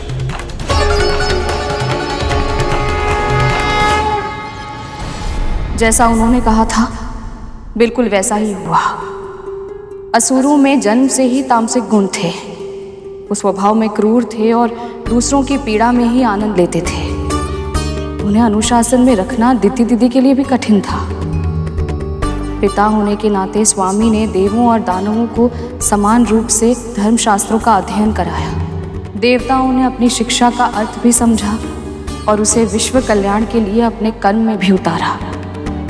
पर असुरों ने धर्म और तपस्या का मार्ग केवल तब चुना जब उन्हें ईश्वर को विवश करके वरदान लेना था, और फिर उन्होंने उस वरदान का उपयोग सदैव विनाश के लिए ही किया। जब ऐसा बार बार होने लगा तो स्वामी अपनी संतानों से निरासक्त हो गए। शिक्षा देने के बाद उन्होंने सभी संतानों को अपने कर्म के अनुसार फल भोगने के लिए छोड़ दिया। अपनी संतानों के विवादों में ना वो किसी की रक्षा के लिए बीच में आए और ना ही किसी के समर्थन के लिए। जैसे ना वो मेरे लिए आए, ना ही मेरी संतानों के लिए, है ना? मैंने ऐसा नहीं कहा दीदी। नहीं कहा, किंतु कहना यही चाहती थी ना। तेरा पुत्र वैकुंठ से लौट आया तो तू अपना स्थान भूल गई है। मत भूल कि तू एक दासी है। तू मुझे ज्ञान देने का प्रयास कर रही है। मुझसे एक ज्ञान ले, ध्यान से सुन। पिता निरासक्त हो सकते हैं, किंतु एक मां अपने तन से एक नए जीवन को जन्म देती है, तो वो भला अपनी संतानों के लिए निरासक्त कैसे हो सकती है? उसकी केवल इतनी ही कामना होती है कि उसके पुत्रों का भविष्य उज्जवल हो। वो केवल इतना चाहती है कि उसके पुत्र शक्तिशाली हो, समस्त संसार का सुख भोगे और सब पर राज करे। मां होने के नाते मेरे पुत्रों के लिए जो आवश्यक होगा मैं वो सब करूंगी।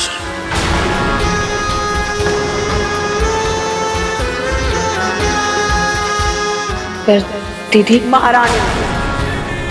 महारानी हूं मैं। इसके पहले कि मेरी क्रोध की सीमा पार हो, चली जाए यहां से।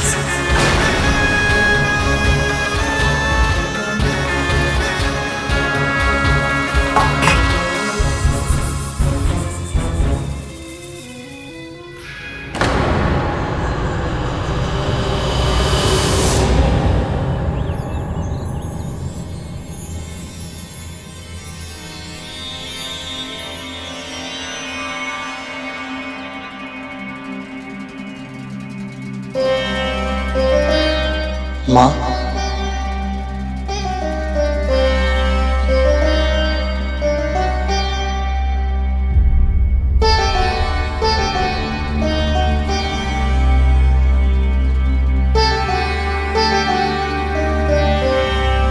महारानी,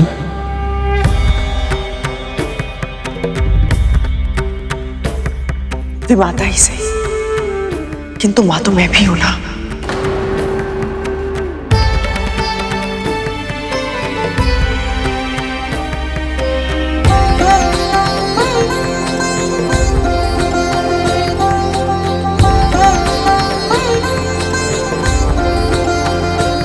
क्या देख रहा है तू?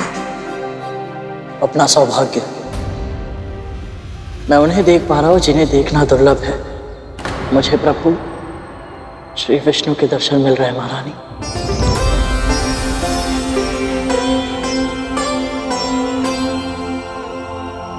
मुझे तो वहां कुछ नहीं दिखाई दे रहा। तुझे प्रभु कहां से दिखाई दे रहे हैं? जब से मैं वैकुंठ में उनके दर्शन करके आया हूं, तब से जब भी मेरा मन थोड़ी देर के लिए विस्थिर होता है, तो मुझे सभी वस्तुओं में, वातावरण में, चारों दिशाओं में बस प्रभु ही दिखाई देते हैं।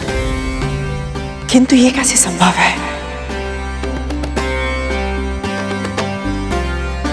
जब मन में शंका का अंधेरा नहीं,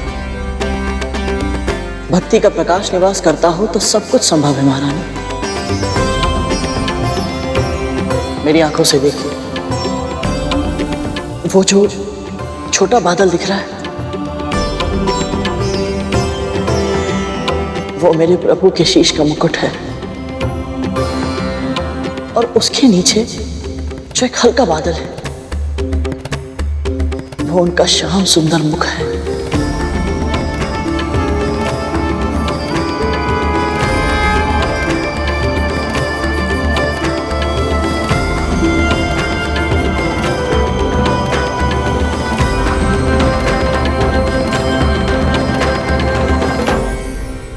ब्रह्मा ने सृष्टि की रचना की, शिव उसके लयंकर है, जिनमें सब लय हो जाता है। प्रलय भी उन्हीं में है और विलय भी उन्हीं से है। पर प्रभु विष्णु, आप समस्त संसार में व्याप्त हैं, कण कण में वास करते हैं। आप हमारे पालन करता है प्रभु। जब इस धरती पर अधर्म बढ़ता है, तब आप अवतार लेते हैं, ताकि अधर्म का नाश हो और धर्म की पुनर्स्थापना। आप महान हैं प्रभु, आप महान हैं। महारानी, आप श्री नारायण के बारे में इतना कैसे जानती हैं? तुझे क्या लगता है बस तेरी माँ को ही नारायण के बारे में पता है? मेरी तरह महारानी भी दक्ष पुत्री है। प्रभु भक्ति हमारे पूरे परिवार की रगों में रक्त की तरह बहती है। एक सत्य बताऊं तुझे, बचपन में विष्णु जी के पहले अवतार की कथा इन्होंने ही सुनाई थी मुझे।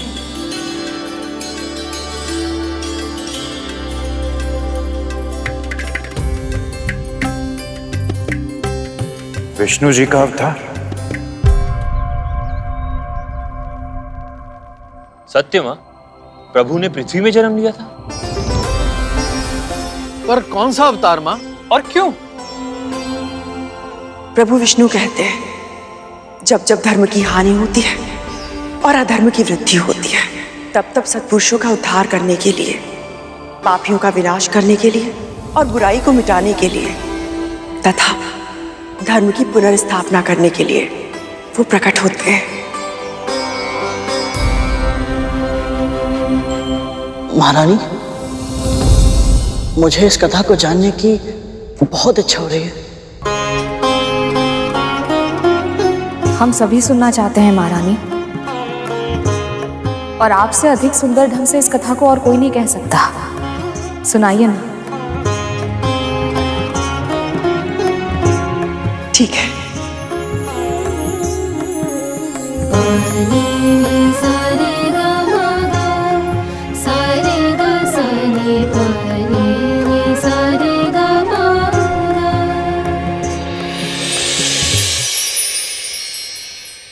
त्रिदेव अर्थात ब्रह्मा विष्णु महेश एक साथ समन्वय में अपना अपना कार्य करते हैं, ताकि ये संसार सुचारू रूप से चल सके।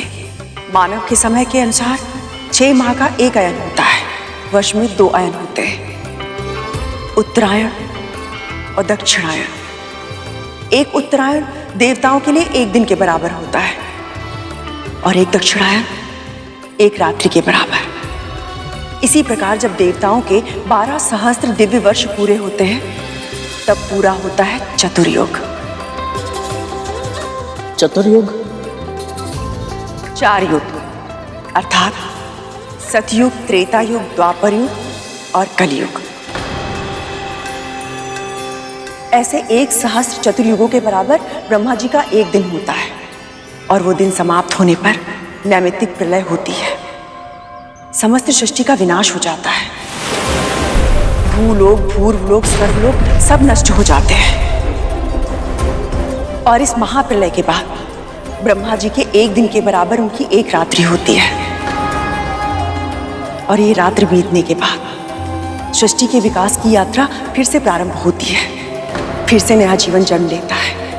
फिर से संसार 4 युगों में बंटता है और ये समय का क्रम यूं ही चलता रहता है लगातार, जब तक ब्रह्मा जी के 100 वर्ष पूरे नहीं हो जाते तब तक। हे ईश्वर, समय इतना विशाल है, इतना वृहद है, इसकी तो कल्पना भी नहीं थी मुझे। सचमुच में पृथ्वी का ऐसा विभाजन, सृष्टि की ये यात्रा अद्भुत है। विकास, विनाश, सृष्टि और संहार, ये जीवन का अटल नियम है। समय समय पर इन्हें होना ही होता है, तभी तो संसार का संतुलन बना रहता है। ऐसे ही एक समय आया था प्रलय का, जब धरती पे महाराज सत्यव्रत शासन कर रहे थे। ओम सूर्य देवाय नमः। ओम सूर्य देवाय नमः। महाराज सत्यव्रत, मत्स्य, मुझसे तुम बात कर रहे हो? जी महाराज, मैं आपकी शरण में, मेरी रक्षा कीजिए। सत्यव्रत अपने धर्म का पालन अवश्य करेगा। ऐसा कहकर महाराज सत्यव्रत ने उस मत्स्य को अपने कमंडल में रख लिया।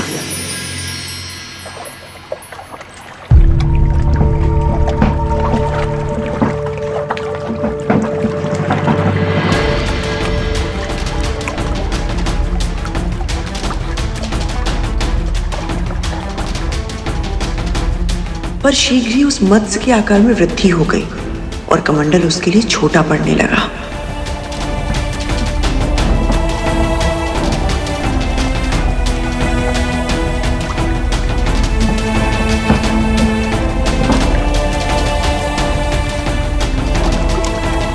तब महाराज को एक बार फिर उस पर दया आई और उन्होंने उस निरीह प्राणी को कमंडल से निकालकर एक बड़े पात्र में डाल दिया।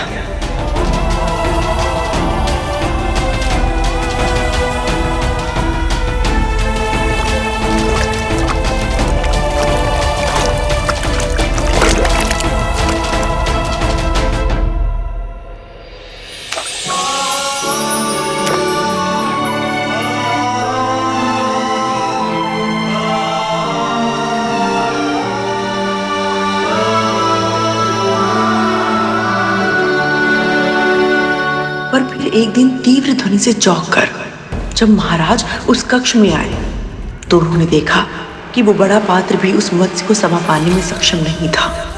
मत्स्य का आकार और भी बढ़ चुका था, पात्र टूट चुका था और मत्स्य अपने जीवन के लिए संघर्ष कर रहा था।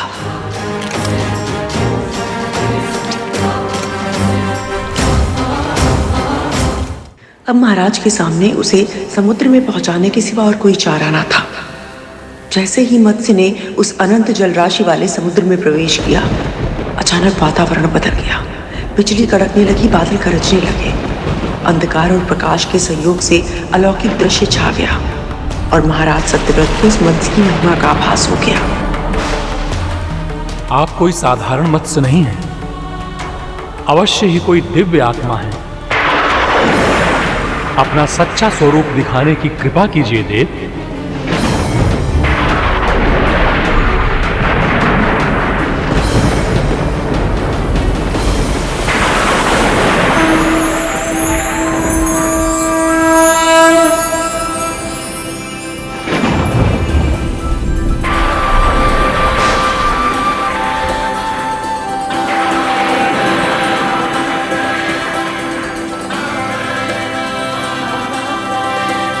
प्रणाम प्रभु।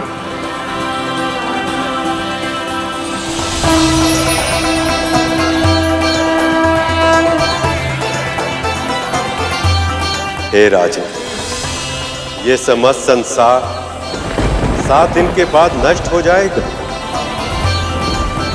असुर हयग्रीव ने वेदों को चुरा लिया, अज्ञान की कालिमा और उससे उत्पन्न हुई दुष्टता चारों ओर फैल गई है।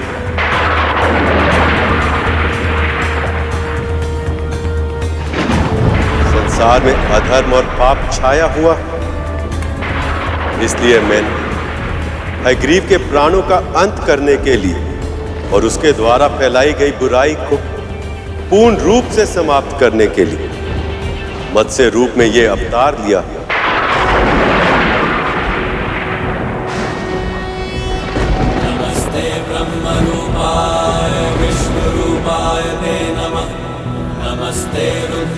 आज से ठीक 7वें दिन पृथ्वी पर विनाश का तांडव होगा।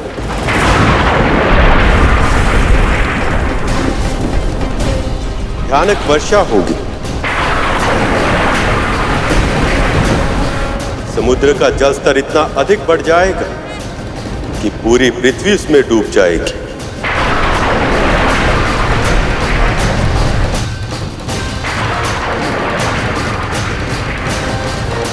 ऐसा विध्वंस होगा कि 10 दिशाओं में जल के अतिरिक्त और कुछ दिखाई नहीं देगा।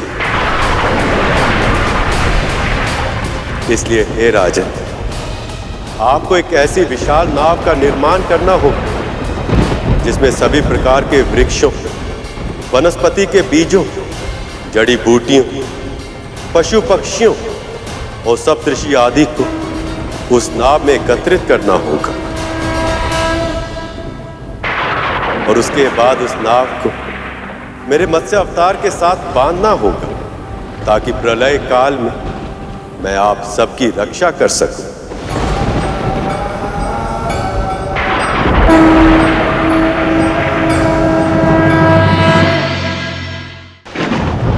कालांतर में जब सृष्टि का सृजन होगा तब उस नए संसार की आप प्रजापति कहलाएंगे। विनाश के मध्य जीवन के संरक्षण और विकास का दायित्व आपको ही निभाना होगा।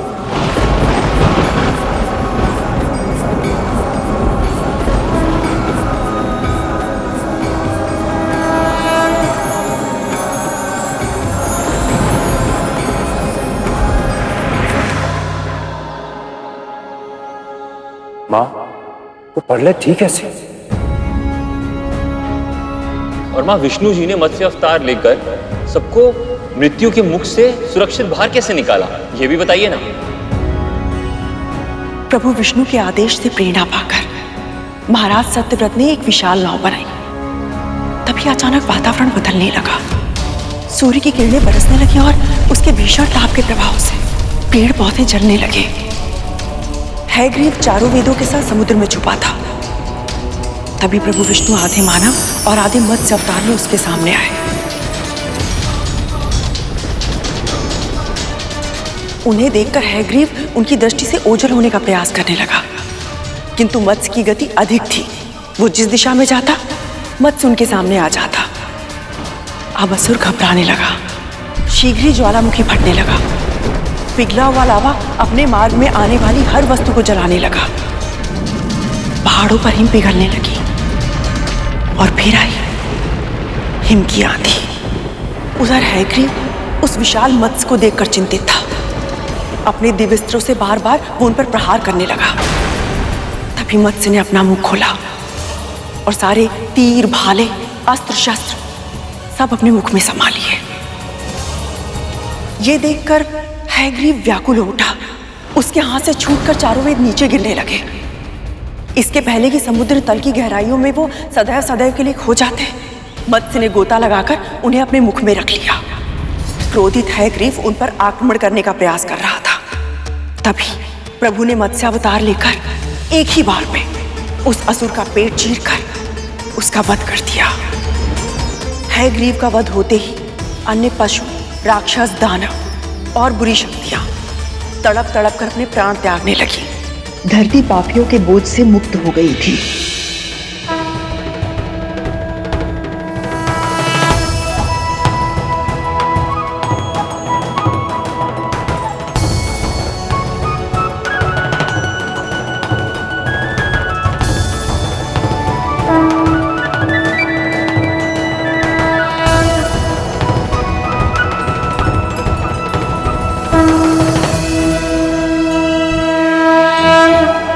आपकी कथा सुनकर मुझे परम सुख और शांति की अनुभूति हो रही है, किंतु माँ की दास्ता का भार अभी मेरे मन को खाए जा रहा है। कृपा करें महाप्रभु।